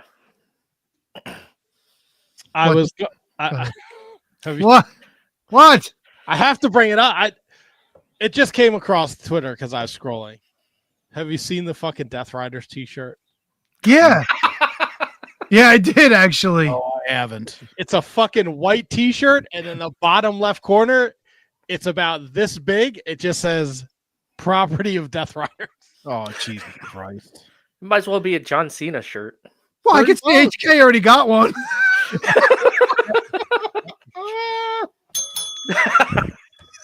Brilliant. Yeah, Louis, does that say Death Riders on it? Fuck, that's Yeah. does it? Wow. Bottom right quick. corner, baby. Quick. Expedite it to you quickly. Yeah. Oh, him and Mox go back. You know. Well, yeah, I'm in really good with the post offices around here. Ah, you dick. Where the fuck do you live that the post office is closed on Saturday? Seriously. I'm not throwing it out online, but you know where I live. I told you my house got like 400 fucking people in it. So Matt, that was a freaking awesome commercial, by the way. Oh, thank you. And inspired me to do something. Oh shit. So Oh no. Oh boy. Since I enjoyed defeating people named Kevin in trivia so up. much, I am throwing out the challenge for next week. Let's bring back Can You Beat That? I want you next week, KJG. Bro. Oh! Becoming Hey, the mighty Dick Maccabee Pants. of challenging or defending that title. I don't know what's going on here. I lost, Do you, now we don't know what's KGG, do going you on. accept? Of course I accept. What is Oh! And the What are you, out of your game balls? master says, let's do it. What are you out of your fucking balls? Come on. What's the matter with you, kid? You think you Wait, got what it wait. takes? You ain't got Hell nothing, yeah. bruh. Would it be a little nothing, different kid. than on Patreon then? We don't know. We don't know the outcome of that yet because it's These on are Patreon. spoilers. Yeah. Oh, good point. Yeah. Oh, yeah. Brundo, Come on, good job, Dick. Tony, do they, Gecko McGecko. don't they have to go through the committee, that type of a thing? Listen, Isn't there- the committee's been salivating for a title shot at some point. So, Listen, what was the line that I said a long time ago? Nobody knows more about wrestling than me. Nobody. It's not true at all, but I'd like to keep it active. Well, I also- Brundo, I mean, if you need some help, I can give you Christian's number. He could help you fucking get ready for it. That fucking cheater. How to cheat. I saw it on good authority that there was a communication with someone from the committee before this challenge was thrown out. How do you know that? I know things.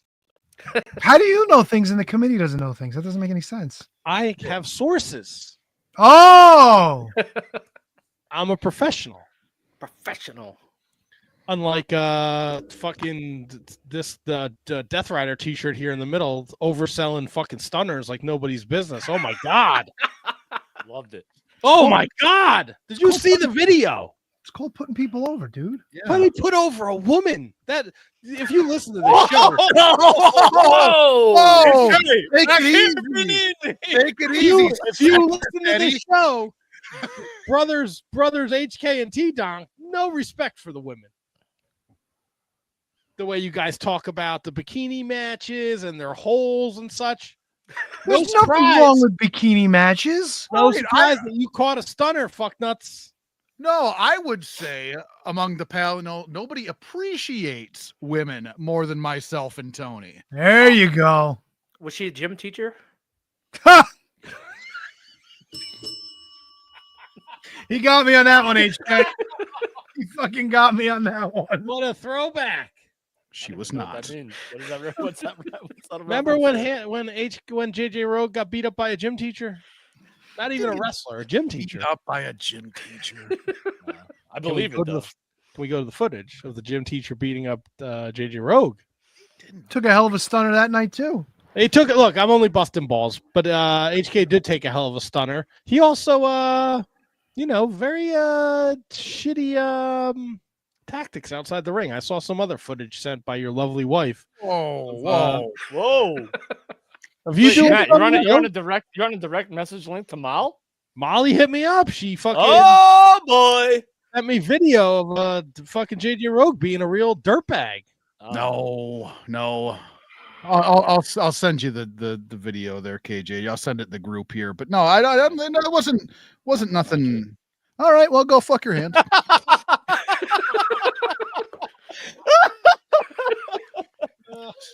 This little trollop beat you up, dude?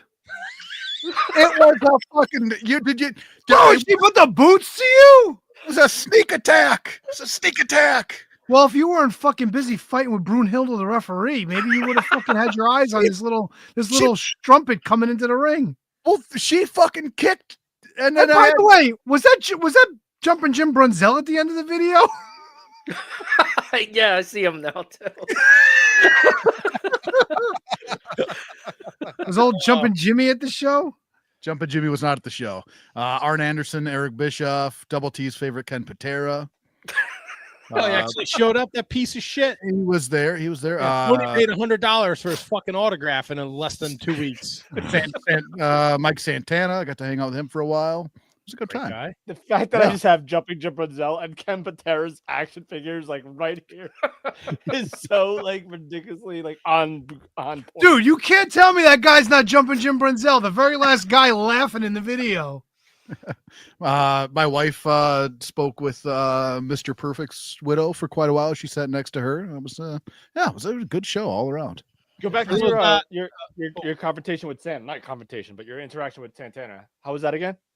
Oh, it was great. It was great. Yeah. He, I was hanging out in the locker room. I was early, like I always am, and he came in and shook my hand, and we talked a little bit. Had a nice, 15-20 minute conversation. Not necessarily about wrestling, but kind of revolving around the things outside of wrestling. And obviously we're not going to jump into what we had, locker room talk. But he's a hell of a guy. Out of a lot of the performers that I've spent time with, he seems to have just a solid head on his shoulders, and his priorities are fucking in order, man. That guy he's amazing. He's amazing. Can't say enough good things about him.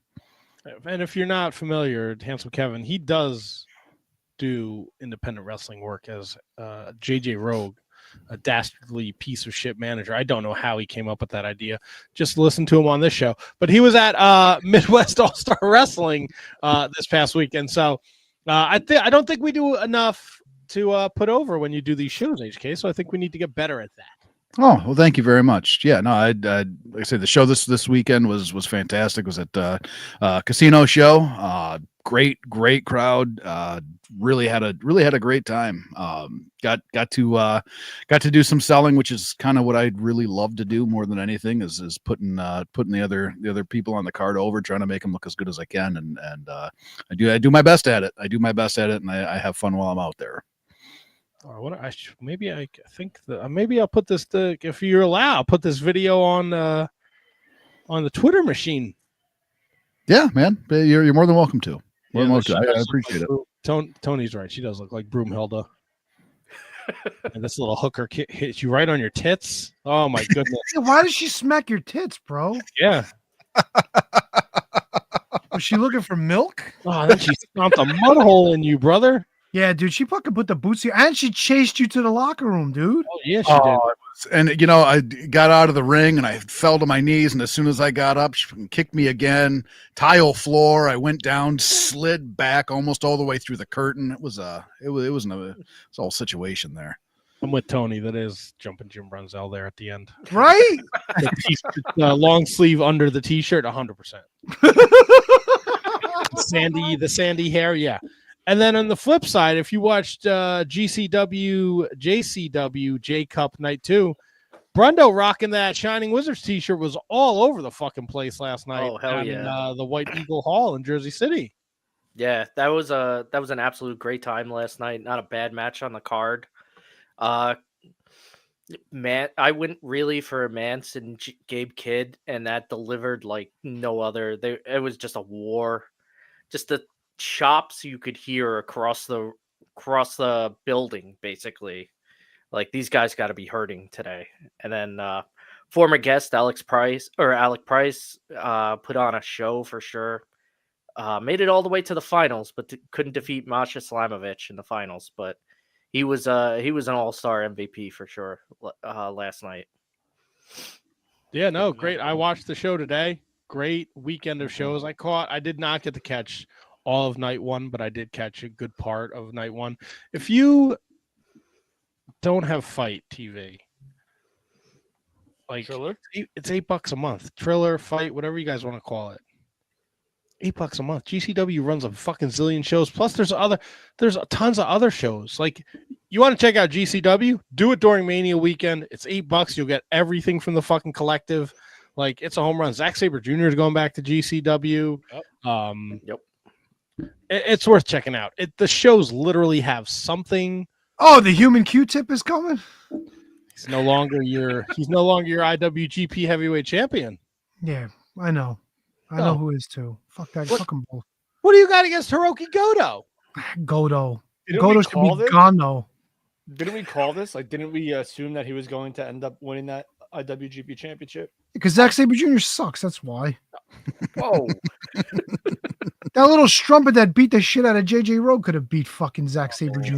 Whoa. Pick him up, use him as a fucking Yeah, I like this.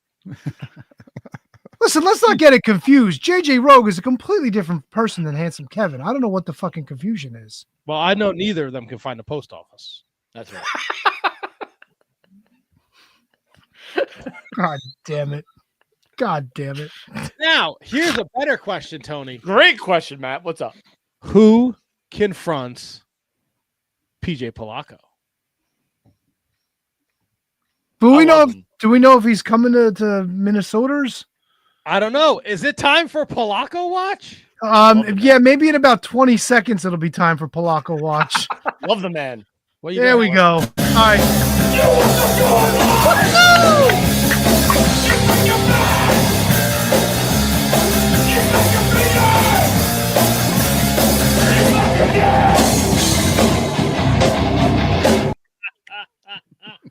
Fucking Polacco watch. Jesus Christ. He's cut. You know, we got to find out if he's going to show up in April. That was a talking point. God damn it. The fucking banner.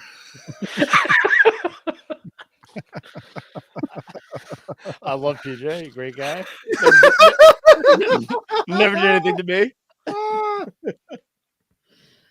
So it was a talking point in the locker room.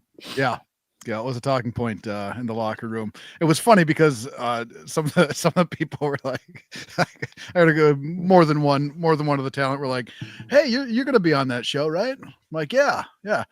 Like, you think Polacco's gonna make it? Like, I heard one guy just go, "Nope." They actually said Polacco. Yeah. All right. What do you call him, Justin? Nah, PJ. You think PJ's gonna make it? I don't think anyone actually calls him Polacco. Yeah, Polacco. How bad do you have to be where like people don't even call you by your gimmick anymore? Yeah. Well, Right? there was some credibles back there. There were some people that said credible. Like one guy was I'm not gonna say any names, but he was like, Do you know what you're doing at the double or the 2-night show or however you put it? And I said, no, I haven't heard yet. And he's like, well, you won't be working with credible. My God, love the man. Never did anything to me. I keep forgetting this is a double shot too. For sure, he's not making it. No, it's back. Well, then again, anything with a double shot, PJ might show up. Fuck you, man. Allegedly. Double shot or a double scoop. It is interesting that KJG is friends with Handsome Kevin, but he is choosing the PJ Polacco camp. 100%. But why? Nothing shocks me. Maybe they went to the same school. Hey, he never did anything. He never did anything wrong by me. So, like, what do I got to do? I don't know. But he did something wrong by your friend Handsome Kevin, or He fucked a fellow wizard over. Not to mention he fucked Choppy over too. Yeah, but that was before he was a wizard. Oh, so that's where we're drawing the line? I guess I just made that up. So I don't know. I don't even know if that. I was gonna ask. Maybe it's because you're not friends. Who? Me and PJ? Oh no, you and Handsome Kevin. Well, that says it all, doesn't it, motherfucker? Yeah. Listen, PJ was like the guy. Like when you guys first started doing this, Matt and Tony, PJ was one of like the first guys that ensconced me into the wrestling business. So like, yes, he also ensconced HK out of $50. All right, $50. Get over it. Look at the action figure behind your house. That's half a ticket. That's a half a VIP to Maccabee Mania, bro. That's a great point. Cody, you're going, right? Fuck yeah, I already got my VIP. Yeah, he's ensconced. He's ensconced. He's ensconced in the Maccabee Mania. He's right there. So the line for KJG is he's okay with stealing when wrestlers steal from fans. I don't know what they do. They fucking stole from Handsome Kevin. I don't have receipts. I don't know. KJG, I will tell you this much, brother. I fucking do. I'll tell you this much. That's your fault. And this disappoints me because when a certain fat gelatinous blue-haired motherfucker stood you up for one of our anniversary shows and stuck you in the hotel room, I had your back. I said, "Fuck that blue meanie." Yeah, but and that's how we fucking roll around I here. still stayed in the hotel room. I got what I paid for. Yeah, but what'd you do? You jerked off on the curtains and went to sleep watching the No, I 92 fucking shot on the floor. Remember that? Hey, you hit the porcelain though, didn't you? The porcelain. It doesn't. Yeah, that's different. Oh my goodness. Holy shit. Totally As long as it different. hits porcelain, you're good. There you go. Nailed it. I love you, Blue Meanie. That's gracious. Well, the Polacco wash continues. We'll see if he shows up on this podcast next Friday. He's doing some podcast. Yeah, nothing. Lot of political stuff on his Facebook. A lot of retweets. A lot of him going after people in the LGBTQ. Yeah, I can do without that, by the way. Oh, well, come on. He's going at him. KJG. We're gonna turn you against PJ Polacco before he no-shows the show that him and Handsome Kevin are. Wouldn't it be funny if PJ showed up and Handsome Kevin no-showed? Who's gonna take the stunner then? Yeah, who's gonna get beat up by a woman? Well, PJ will be stunned. It'll just be in the locker room before the show starts. Allegedly. You want the good Lord? Yeah. You know what? I'm gonna go the complete opposite direction of KJG. Fuck PJ Polacco. How do you like them apples? It's already blocked us on Twitter, so we're good. Yeah, that's fine. I don't give a shit. Yeah. Well, that's the funny thing too. Like Double T, you made one fucking comment to him. Blocked. Right? You hit him with one little fucking ounce of truth. Blocked. How dare you besmirch the name of That's what they do. It's very easy to besmirch a piece of shit. Unfortunately, it's like fucking piling up on our guest list. People who have been on the show were fucking human pieces of garbage. Yeah. Yeah, but listen, as many people as we've interviewed, you got to have a little bit of a balance to it, no? I guess. I mean, I Beau think James the good outweighs the bad, I think. Oh, 100%. Yeah. Fucking 400 people on this show, probably, at least. Yeah, probably, yeah. But you got to think, too, like, not all of them are, like, stand-up dudes or ladies, and Lord knows what they've done that nobody knows about. I mean, we're all fucking people, We're all stupid to a certain degree. Just some of them are really fucking over the top. Wow! That's something we gotta talk about. I was thinking about it today. You know what I found when I was going through some shit in my house? I found the fucking judge wig, the robe, the gavel. We haven't had fucking Wizards Court in a while either. We gotta start bringing back some of the classic hits. Wizards Court, over the top 5. It's all got to come back. 2025, all of them. Oh, next week, Can You Beat That returns. Yeah, that's right. Stomp that fucking douche. The other way, Brundo. Oh, he called you a douche. The other way, Brundo. You got to point the other way. Yeah. You're facing PJ? This way. No, your other hand. Fuck nuts. There you go. There you go. Heard that In my camera, this way I'm pointing at KJG. Yeah, so you got to go opposite. I'm a douche, but PJ's a good guy.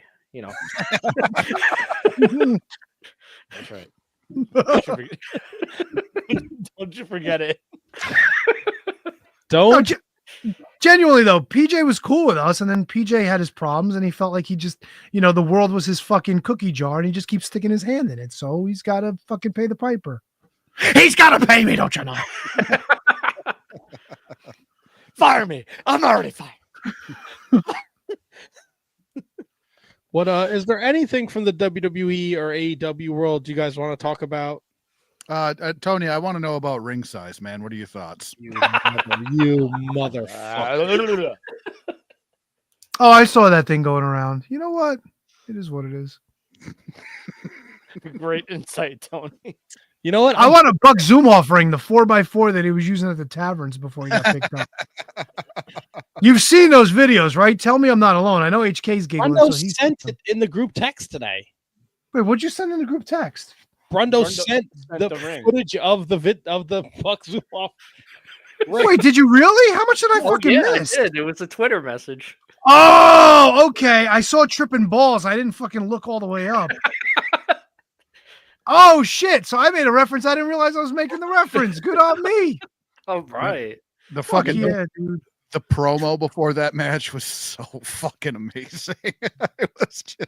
It was so like if you watch that, and there's other gems. There's other gems on Buck Zumhoff's YouTube channel. He's not wearing. Oh yeah, like the fucking. He brought the dudes in that weren't even trained, and they were just fucking. Oh my god, dude. So what was the thing about the ring? That it was a bigger ring, so people like the matches weren't good. What was the whole? No, Buck Zumhoff had like a 5x5 ring. No, okay, yeah, great. What was the whole thing about the AEW ring? They use the smaller ring. This is definitely not a high spots ring either. Where the fuck do you? Is this from low spots? Like where the fuck do you get this? That's a custom job. It was Kyle Fletcher had a friend that had a What ring? down Hold there. on. I think we're talking. WA. I'm talking Oh, about the wait, Zoom. oh, I'm talking about the Zoom off special. This fucking thing. okay. Probably built it in his fucking. Oh my god! Could you imagine Buck Zumhoff with a fucking mask and a blowtorch putting this shit together? Wait. Big surprise.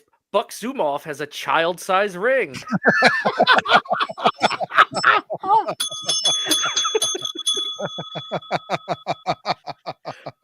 Brundo just hit that ball like 500 feet. He was waiting for it. High. You can tell that he had that pitch behind his back. He was waiting for it. He called the catcher a couple times. He like talk about it for a second. Then he just Fucking lit that shit up. Jesus Christ. You know your ring is great when your referee has to stand on the fucking apron waiting for a hot tag. To answer your question, KJG, AEW used a smaller ring for Australia Grand Slam, and it lit the IWC on fire. fuck them. Well, how small of a ring are we talking? Like I didn't watch any of I this. think it was like a 16 by 16. But what do they usually use? An 18? I don't know. I'm not a fucking ringologist. I don't know because I don't give a shit. It wasn't just the ring size that people were pointing out. It was the fact the aprons didn't fit, the ring posts were bent. Like there was a lot of things with the ring that they went, okay, well, something's not fucking right here. So I watched Collision, the whole thing, from start to finish. Did not notice it once. Couldn't even care less if someone brought it to my attention. Didn't even notice it at all. Like spots, anything, nothing. Okay, so let me see. I got just a note on this. It looks like it was an 18 by 18, and AEW standard uses a 20 by 20, just like WWE. Even though 18 is like technically like standard size. That's good. 18 is fucking fine usually. Yeah, but if you but the problem is, dude, it's like when wrestlers went from WCW to WWE, like that 2 foot difference throws your timing off. If you're used to running the ropes that are 20 by 20 and now all of a sudden it's 18, it might fuck up your step a little bit. How often are these guys running the ropes in AEW? They're not. All the time they're diving off and flipping around. They're working once or twice a week. If that. But they're still all right, fair point, but they're still used to using that ring. But they're also on the indies probably using 20s or 18s or 16s or all right, fair point. But these cocksuckers shouldn't be working the indies anyway. They're professional wrestlers. It shouldn't be a big deal. But it can be a deal. Not a big enough deal for some assholes on fucking Twitter to go, why would you a deal to the fucking people that work in the wrestling industry, the fucking jerk off in his mother's basement who's jerking off into a Mountain Dew bottle over the jerking off. Can we write that down? Jerking off. Oh, Scott George makes a good point.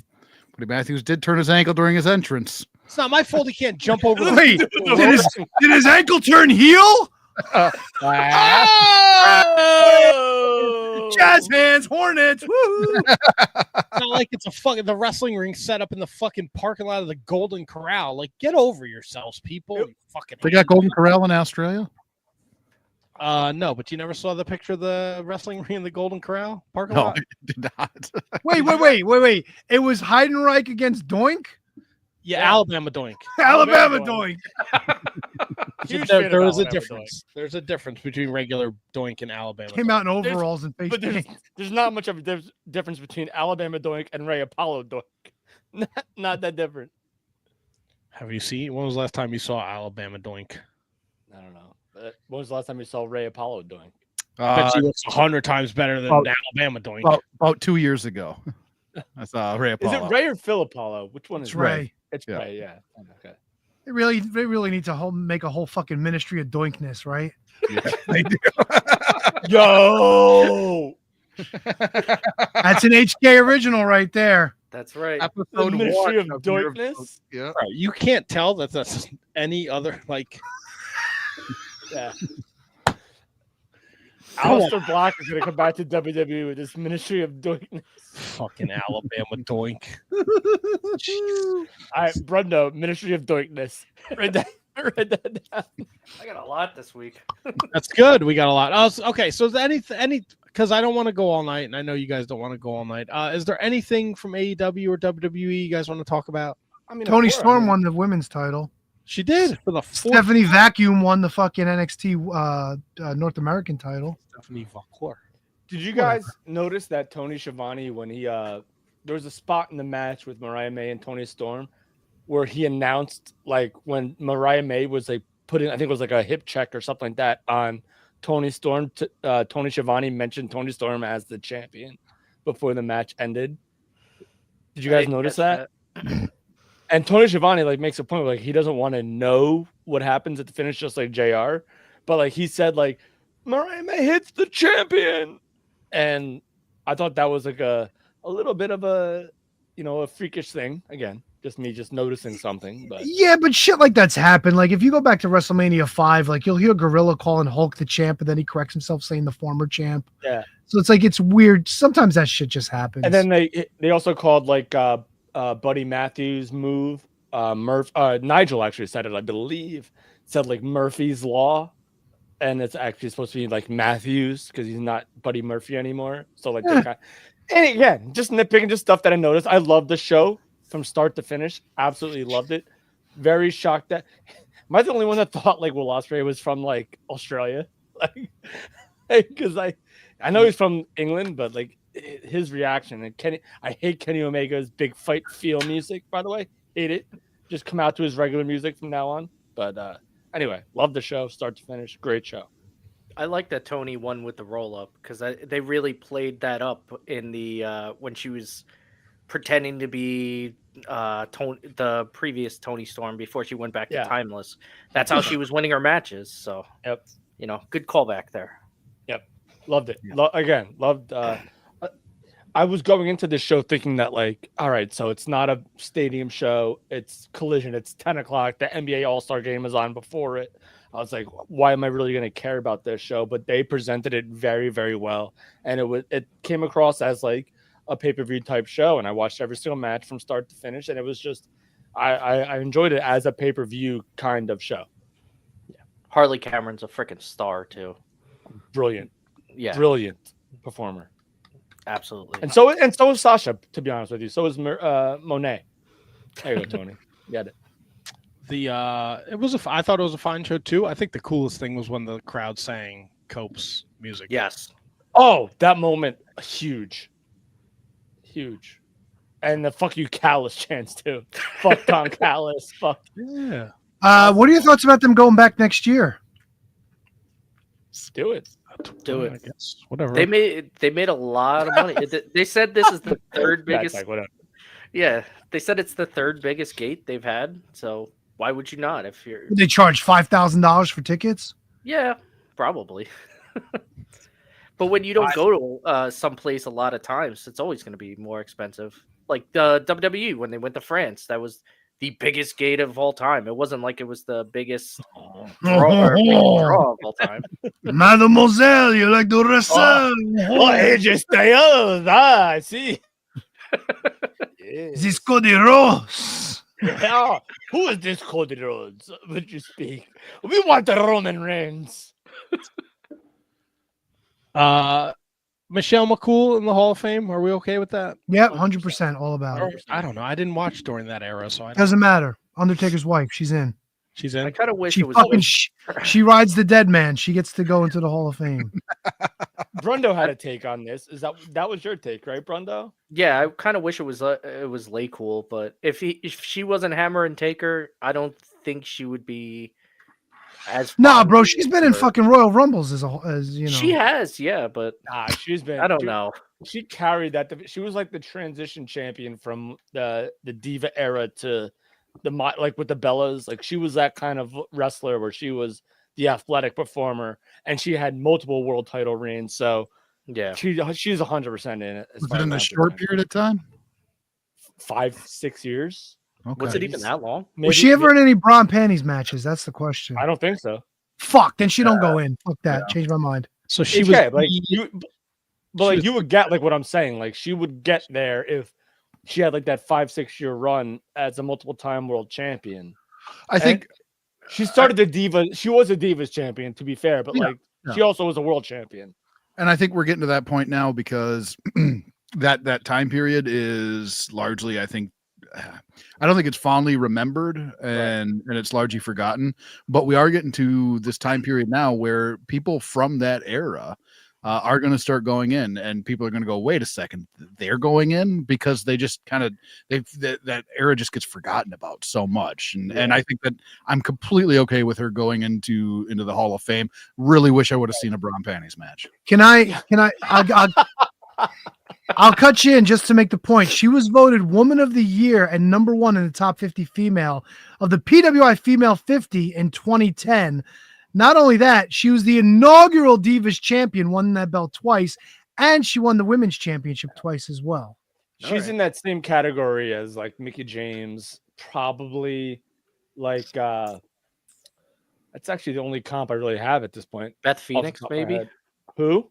Beth Phoenix? Beth Phoenix, probably. Yeah. Yep. Beth Phoenix had that Davis title. So yeah, Layla too, probably as well. Obviously, the Laycool stuff. I would have liked to see Laycool go in together because I do have a lot of fond memories of them. Oh, yeah. You know what? Yeah, of course. But you know what, Brundo? Like sometimes you go in twice. So maybe if that's true. Yeah, front and back. Here you go, handsome Kevin.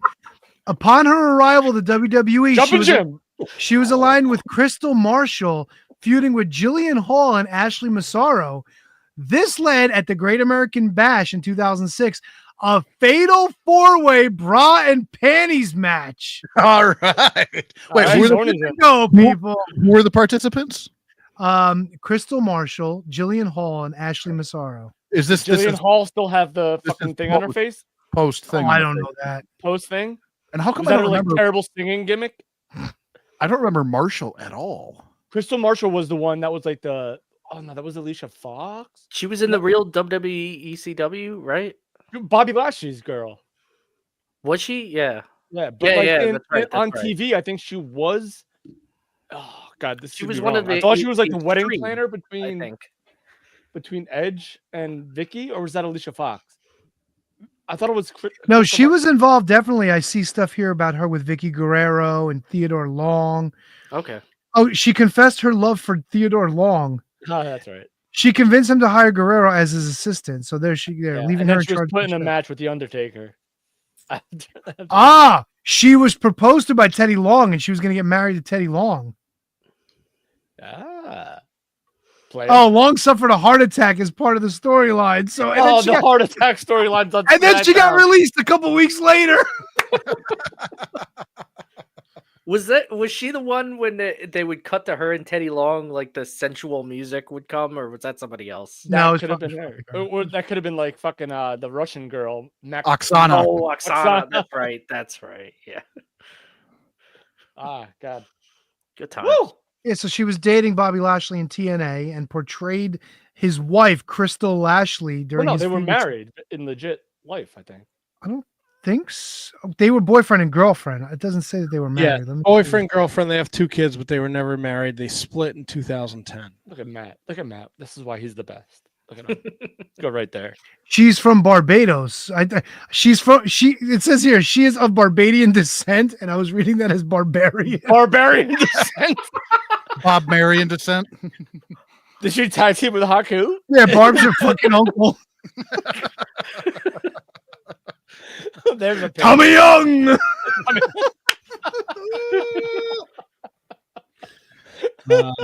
Oh my God.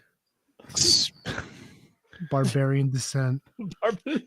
Brundo, write that down.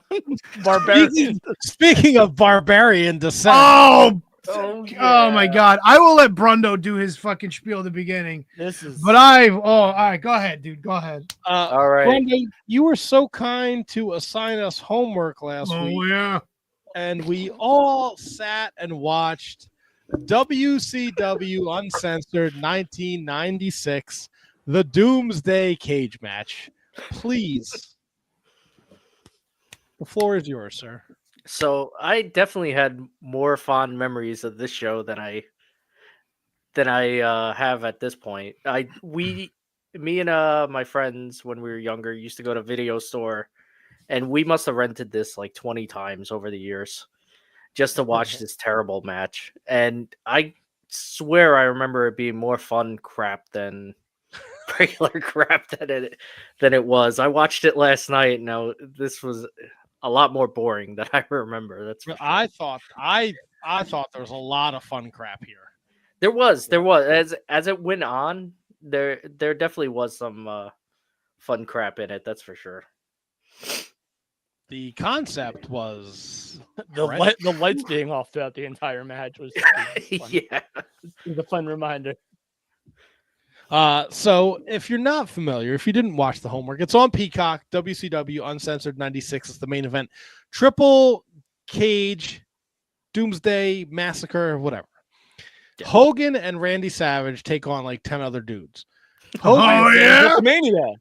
Put some respect on their name. The Alliance and Hulkamania. Yeah, it's the king of Hulkamania. In the top cage, it's Arn Anderson dressed like he's going to jump out of a bush in some populated city and rape a girl, and Ric Flair, who's in his wrestling tights. Everybody else is in their wrestling tights. Yeah, except for Arn fucking Anderson. No, but he does a costume change. He does a costume change. Right. Because once you're eliminated, you're eliminated. But you can come back whenever you want. Doesn't matter. Yes. So they are in the top cage. Mega Powers against the Ric Flair, the Arn Anderson. Wait. Mega Force. Yeah, what the fuck? Why are they Mega Force? Bro, Dusty calls them the Mega Powers towards the end of the broadcast. He definitely does, yeah. But the Mega Force and like, what the fuck? I skipped the fucking intro. I thought I was running out of time. They had to be Mega Force. Yeah, I hate that fucking ring announcer. Bruce Buffer? No, Michael Buffer. I can't fucking stand him. He fucked every WCW pay-per-view he touched. Did you hear what he announced Ming from? No. Did Ming I miss was that? from some unknown part of the planet. Yes, I do remember that. He said he also called Matt's favorite wrestler Bret the Hitman Clark. So yes. So Flair and Anderson are in the top. That's right. The idea is that Hogan and Savage have to escape the top cage, and once they are into the second level of the Doomsday device, where Ming, Barbarian, and Lex Luger are, Arn and Ric Flair are eliminated. Oh, and Kevin Sullivan, he's in the second level too. But there's two chambers in the second floor too. Why the fuck did we do this? And then we don't know where the Z Gangster and the Ultimate Solution or Brian Pillman is. After a while, they stop mentioning Brian Pillman. Yeah, because somebody in the headset's like, he's not here. Stop it. I love when they drop the fucking powder and they do the wide shot, and Luger is closing the door because the door is already open. Nope, it's Luger and Kevin Sullivan are standing around, Ming and Barbarian the other side. The powder, they're like, what is that? It's all over the second level. Tony Khan was there taking notes. Savage and Hogan didn't throw the powder yet. It's like they dropped a bag of powder. Oh, and then like Ric Flair's dropping vials. What's he's dropping vials down? He was dropping like a fucking gimmick, like a ship. And he drops it down, and fucking Task doesn't catch it. And then they zoom in on Task pointing down to where it dropped to, so Jimmy can go get it and bring it to him. But I was like, don't fucking zoom in on Task going, hey, guys, it's I think it's over there. Before we get further, because here's a note that I wanted to make. If it wasn't for Bobby Heenan, this whole fucking thing would have just been dog shit. Yeah. Fucking, I don't know who was worse, Tony or Dusty. They were fucking talking all over each other, saying the same shit. At least Heenan was trying. When Heenan's like, "This is the greatest thing I've ever seen. This is better than the fucking Super Bowl." And the best line he had was up top when they were in there with Flair and Arn. When Flair and Arn put the fucking double figure fours on Hogan and Macho, and Heenan goes, "Put the figure 8 on it. Put the figure 4 already. Put the figure 8 on your neighbor's dog." And he goes, "Figure 8." He goes, "Yeah, he's got 4 legs." Heenan's the best. That cage looked like it sucked to walk on too. Oh, it was fucking terrible. Really looked like they were gonna fall through. And power to Luger. Somebody actually threw Luger, and he actually ran like somebody Irish whipped him, and I saw him run about across that cage. I was like, "Oh my god, this guy's going through." And then poor Randy, they couldn't have a referee on each level. Poor Randy Anderson has to fucking climb down. Why did there have to be a referee on the top level anyway? Why did there have to be a referee at all in the match, in the cage? Because it wasn't, as I think as Dusty said, it wasn't about winning or losing. It was about surviving. Yeah, so they should have just survived and fucking went home. So then they get to the second level, and the Hulkster gets a chain. I'm gonna assume that's what it was in his boot. It was in his boot. Yeah. Yeah, at one point he took it out and he was punching somebody with it. Yeah. This might be the first time we've seen long tights wrestling Hogan, by the way. Want to say that out there. Maybe. Mm-hmm. Well, he was going into battle, so he wanted to make sure he was In a protected. wrestling match, I don't think he's ever worn tights as opposed to trunks before. So But anyway, Good pull. Hogan takes the chain and he's trying to lock Ming and the Barbarian in the one side that they're on, but he's having a hard time. And fucking, I forget if it was Barbie or Ming, and they're trying to pull the door, and the door is literally opening. And then Hogan, and then they're pushing it back so Hogan can fucking. You know, I had a note before that pissed me off. It's it involves a Ming and a Barbarian. It's I think it was Savage goes and tries to do the double noggin knocker against them, and they just like look at them, you know, because they're Samoan or Tongan or whatever, kick the shit out of them. 2 minutes later, Hogan does a double noggin knocker, and they fall like fucking like crazy. I was like, what the fuck? They bump like crazy. Of course they Bullshit. did. And then somehow they get out on the scaffolding. This was like my favorite part when Right. when fucking Task is hanging off the side and Hogan's putting the boots to him. That was fucking Oh my cool. god. And it's like Hogan's gonna murder someone. It was fucking amazing. Oh, fucking Dusty's like, I can't look. Look at the HUDs. That was the only thing that really felt like they were fighting Yeah. to survive, you The know? camera shots from that were great when they Yep. went down. They got Oh, something God. right. Then Hogan and Sullivan go to the ring, and Hogan hits a big boot. And I'm like, this is over already, no? But he doesn't do the leg drop. all right. Survival, bro. Yeah, why did they go all the way to the main ring when there was a fucking ring in the bottom of the cage? Because they went wanted people to see stuff. outside. Yeah. And then once they went, then I guess once and then Luger and Savage follow them out, and then the main Savage, yeah, Ming and Savage Barbarian are with that eliminated. Savage with that giant piece of plywood too. He fucking took out a photographer too. Like Luger was right next to a photographer. Here comes Savage and just squashes the Luger and the photographer against the ring. Wait, I forgot. There was a point that I missed. When they were up top with Flair and Arn, at one point when they're trying to climb through the hole in the cage, they were struggling. You see Flair in the background. He walks like he's going to walk toward them, and he just takes a fucking back bump and lays back down again. I'm like, you motherfucker. I think my favorite part of the outside brawling is Hogan levels Sullivan, and then Hogan's like 6'6", 320. He tries to hide behind the pole and sneak up on Lex. and Lex is like, every time Lex gets hit, ah! He fucking hit Lex with 2 clotheslines on the outside by the cage, and Lex took a fucking back bump off of one of them. When he annihilated him with that chair too, just the Lex scream. I have it written down. I love when Lex Luger screams. It's amazing. I'm so glad Lex Luger was involved in this and not the fucking 3-hour fucking street fight with Sting and fucking Booker T and the Legion of Doom. My God, this. For those of you who didn't watch the match, like I actually was watching a couple of the matches before this. DDP was down on his luck because he lost all of his fucking lottery winnings, or Kimberly took it back, and Mark Merrow was supposed to be there, but it turned out to be the booty man.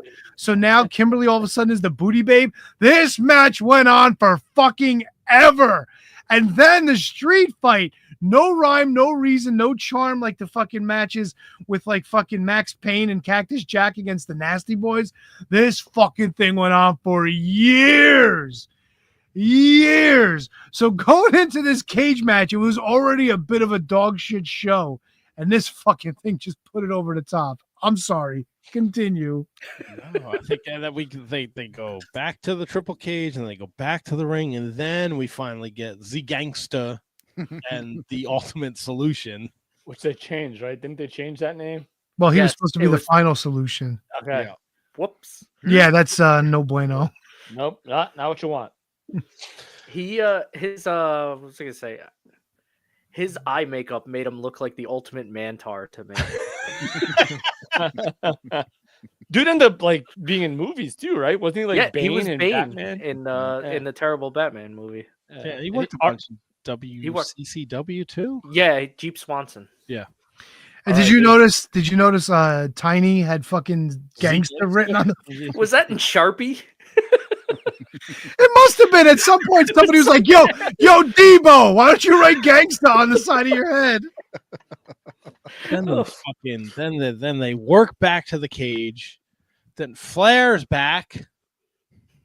Well, he managed to get out after he fell down. Yeah. Well, they said it earlier. I think it was Dusty said like, "Oh, everybody escaped the cage," and then it's like 15 minutes you don't see. They've all been eliminated. Yeah. What was worse? The Luger punching Flair, right, with the glove, or the Booty Man showing with the fucking frying? No, the fucking Flair punch was really bad. Really bad. That was terrible. He fucking waited for some godforsaken reason, and it looked like dog shit. Yeah. And there was powder before the fucking frying pans again. There was so much. Did you see Savage went early with the powder too? Of course. Before Booty Man came, he dropped all the powder and Booty Man was sneaking in like he was the fucking Zodiac. He literally just slides into the door and just shovels off these fucking frying pans. Oh my God. And I love how Savage just broke the fucking handle, so he just started grabbing it and hitting people. Hogan's broke. Hogan's broke. Yeah. Heenan said it. He hit Luger so hard, or Flair so hard, the handle broke. Good cover. And then my favorite part. Hogan's like, "Let's go," and they both start to leave, and then someone's like, "You got to cover him, bro. Go back, get back in there and pit him." And then in a match with Luger, Ming, Barbarian, Arn Anderson, Z Gangsta, and fucking Ultimate Solution, who gets pinned? But Ric Flair. Ric Flair always does the job. Yep. The funny thing was, like, I remember reading Scott Keith's review of this many years ago. And he said, like, they faced the Alliance to end Hulkamania, which was the opposite of Heat. Wow.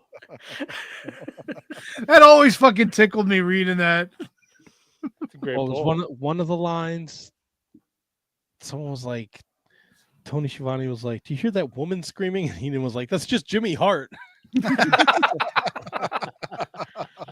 I swear Zeus hit himself more than any of his opponents too. Every time you see him, he's hitting himself. Good old Zeus. I just want to know what kind of drugs they were on when they fucking came up with this. Like, this can't be rational human beings thinking this through, right? Oh, this is a Dusty. This has got to be a Dusty. Yeah, I think so. I think it was Dusty and It wouldn't surprise me if it's Dusty and Task. Yeah. But you also have, this is like the era of like 3 months later, 4 months later, even a year prior, we have World War III. Like we still have this kind of stuff. So yeah, and who knows who? Oh, go ahead. Sorry. No, you're good. Yeah, you know, Hogan was like had to approve everything, so it probably had some of his input in this as well. Yeah. And the wild thing is, like, you see some of the great shit that was going on. Like the whole, I still say this, and I wish it would have fucking played out and the whole NWO thing didn't start when it did, because this whole Luger Sting, where Sting's a good guy, but Luger's his best friend and Luger fucks everybody over, that whole dynamic with them being the champs, that was fucking great storytelling. Great storytelling. I loved it. And you know what? It would have never happened if Vader didn't get let go, by the way. That's right. Yeah. But that little slice of like, then Luger was cheating and Sting didn't know it. And then Sting finds out and he's like, what's going on? He's like, bro, we had a win. We're the champs, you know? I always hated that, actually, to be honest with you. Because I remember that, like, going back to the first Nitro, Luger shows up. He's friends with Sting. He's Savage is back. Like, it was like Sting was to Luger what like Savage was to Hogan, right? Like, it was like this weird little thing, and like the whole Luger thing never was totally determined. He ended up joining the Dungeon of Doom, and then he's a baby. I don't know. To me, like, that could have been done better, but this is like 20 years ahead of time. So I just didn't like the whole Luger thing, and after his debut in WCW, I didn't like it. I really do want to go back and start watching some of the old, TBS 605 shows. Tony Schiavone had to be good at some point, right? Yes. Why wasn't Excalibur at Grand Slam? Do we know? Was that a thing? Was that even a story, or was he just not booked? I think he's a criminal, right? He can't leave the country. Really? I have no fucking idea. Oh, Right, okay. but he's robbing the joy of wrestling fans around the world, so maybe he is. I'll tell you what's most surprising about Uncensored is we are in 2 months. Scott Hall shows up. Yeah. This horrendous Doomsday of Cage match. In 60 days, the whole wrestling industry changes. 100%. Yeah. And this is it for Hogan, right? Like, you don't see him again after this. Not until July. I think not till July. Slamboree is the fucking shitty fucking lethal lottery bullshit. Love it. Dude, these fucking lethal lottery teams in Slamboree 96 are horrendous. Fantastic. Great watch. Somehow the Public Enemy, they become a tag team though. Like they don't, luck of the draw. Yeah, that happens every year though, doesn't it? Yeah. The last one we covered, weren't the Nasty Boys? No, somebody was together. No. Yep, Nasty Boys were in the fucking Battle Bowl. Yeah, but they weren't a tag team though. Yeah, they won on their respective teams. Yeah. What a fucking hunk of shit this was. Yeah, you know what? I tried watching it again yesterday. I got to where they got down to like the third cage, and I was like, yeah, I'm fucking done. I punched out. Was Johnny bad in the WWE at this point, or was he still there? Was he like the opening match? No, he wasn't there because the Booty Man took over the DDP storyline. Yeah. He shows up right around that time. Yeah, right after Mania. Yep. He defends Sable's honor when Triple H came out with her and started yelling at her. That's right. But was that Mania? Was that Mania 12? 12. Yeah. Oh, that was the Squasharoonie, wasn't it? Yep. Yeah, that's right. It's funny how that shit worked out. It was like the back of like the garage door, like like those big sliding doors. They fucking fight right in front of them. Fuck. Well, this was a little different than the last two homeworks I sent, huh? Yeah, no, look. Yeah, this was a thumbs up. I liked it. I love it. And now, handsome Kevin. Oh boy. What do you bestow upon us for homework this week? So I last time I had two options. I asked Tony. I said one or two. Now I'm gonna ask. Of course, you asked Tony. No, well, I'm gonna ask all you guys because I have two options. They're from the same. They're not from the uncensored card, but both matches are from the same card. Do you guys want to see a little bit more Hulkster? I don't care. Yes. Yeah, whatever. Yeah, sure. So we're gonna go SummerSlam 2005. Oh, boy. Against Shawn Michaels. Oh, Shawn Michaels, Hulk Hogan. All right. Love it. It's probably my favorite SummerSlam ever. All right. Love it. Yeah, I ain't mad at it. Interesting. I don't know if I've ever watched this. Oh, it's really? fantastic. You've seen it. So You've good. probably seen the clips So- online. The build to it was fucking amazing. It Yeah. was fun. It was a lot of fun. There's a great build to it, actually. H-head. Huge build, actually. Nice. Good pull. Oh yeah. All right. Well, I'm excited for that. Yeah. I am. I love. No. I'm just remembering. Now I'm like pulling all like the stories in my head now. Oh, Like, it's so good. It's so good. It's actually pretty good. I'm excited for it. And I was excited for the show. Very happy that Kyle joined us at Apron Bump on the Twitter machine. Beau James was fantastic. If you enjoyed the interview, please check out his podcast, Outlaws to Independence. I will throw that link in the description. Next week, no guests, just games. Oh, Brundo, KJG, and can you beat that? I think the KJG is going to hit us with a top 5. I got you. And I think we're just going to have a good old fashioned wizard show. Ain't nothing wrong with that, baby. No, nothing wrong with that. Don't forget, people, Maccabee Mania coming up. Couple more weeks.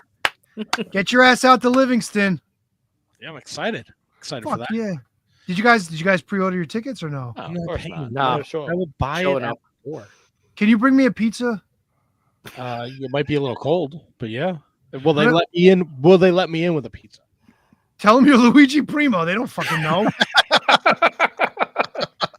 Well, look, I'm not looking to take money out of the Jewish fencing team's pocket, so I don't know if the concession's there, if they're getting a cut of that. I don't want to show up with a fucking pizza for you and then have heat with the Make sure it's mac- kosher. You'll be good. Yes. So what kind of concessions do you think they're serving at Maccabee Mania 3? I hope it's Knishes. Knishes, latkes, maybe some matzo ball soup. All in. I don't know about it. Oh my God. If he's got a fucking pastrami carving station, I'm fucking all in. Yes.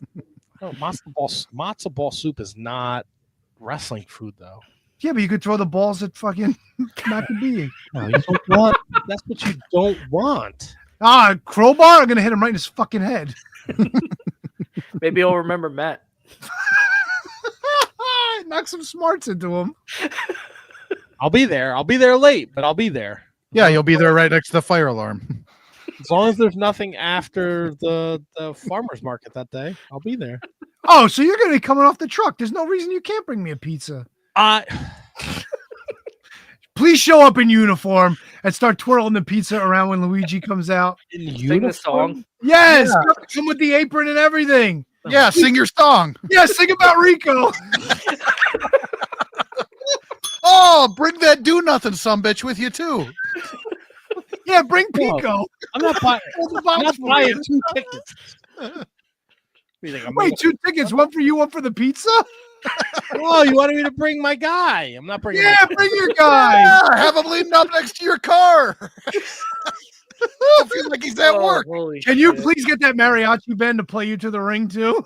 No, I don't know what. No, you know what? No, I'm not. First of all, I'm not bringing food into the gym because they probably don't want that. You don't know that. Yeah, you don't know that for sure. I don't know that for sure. But then, You want me to call Jeff? I'll tell him you set the pizza truck up. I got his outside. number. I'll text him. No, I'm not setting up the pizza truck. I'm going to watch. I don't want to work. If Brundo messages them, he'll be there like an hour early. No, was Jeff early? He was early, right? Yeah, I think Yeah, we he jumped was in because with we had Jeff. to move Kyle. Yes, we bumped HJC for Jeff. Yeah. The fucking mighty Jacoby. I love Kyle. He's a fucking Oh, pit. man.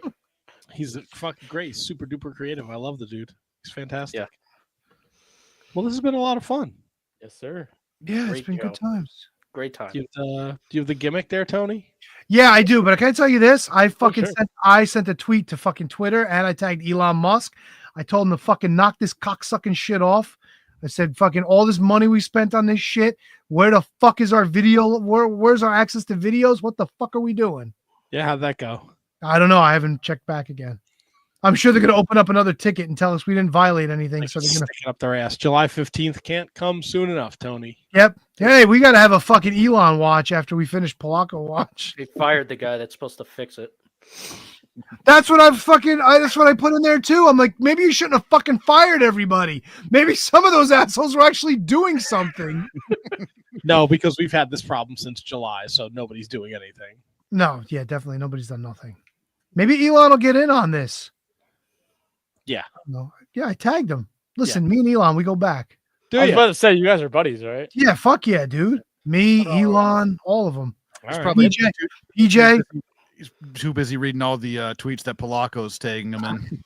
My company ships it to Elon's company, so What do you guys ship? stuff. Flags? Right, write him handwritten It's gonna be letters. ship. It's gonna be shit in the next one. Well, if you need shit, KJG is gonna fucking hit the porcelain for you. So, All right. Don't count it for Ship porcelain. Matt's drawers. you know, I hate to say it, but I know at least 2 people that have done that shit in a box and send it off to get tested for colon cancer. It's so fucking weird.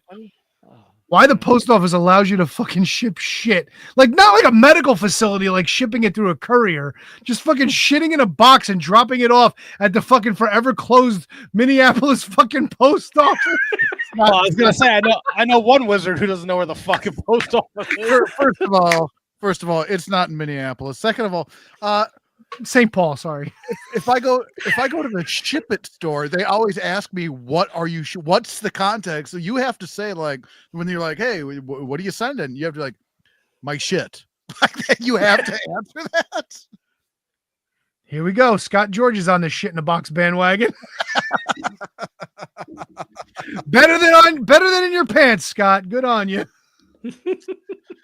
Yeah. Oh fuck. And with that, let's cue the music. This has been a production of the Shining Wizards Network. For everything Shining Wizards, visit shiningwizards.com. And don't forget to listen to all the great shows of the Shining Wizards Network. We'd like to thank those that support us through the Patreon, patreon.com/wizardpodcast. Manny Kratzo is the executive producer. Producers Kate Henzer, Matt Garifo, High Five Tom, Ryan Schlong, Al Day, William Mercier Jr., Scott George, Jesse Elwell, Emily Brock, Keith Parker, Michael Hammond, and Kathy Hummer. Thank you all for supporting the Shining Wizards Wrestling Podcast through our Patreon.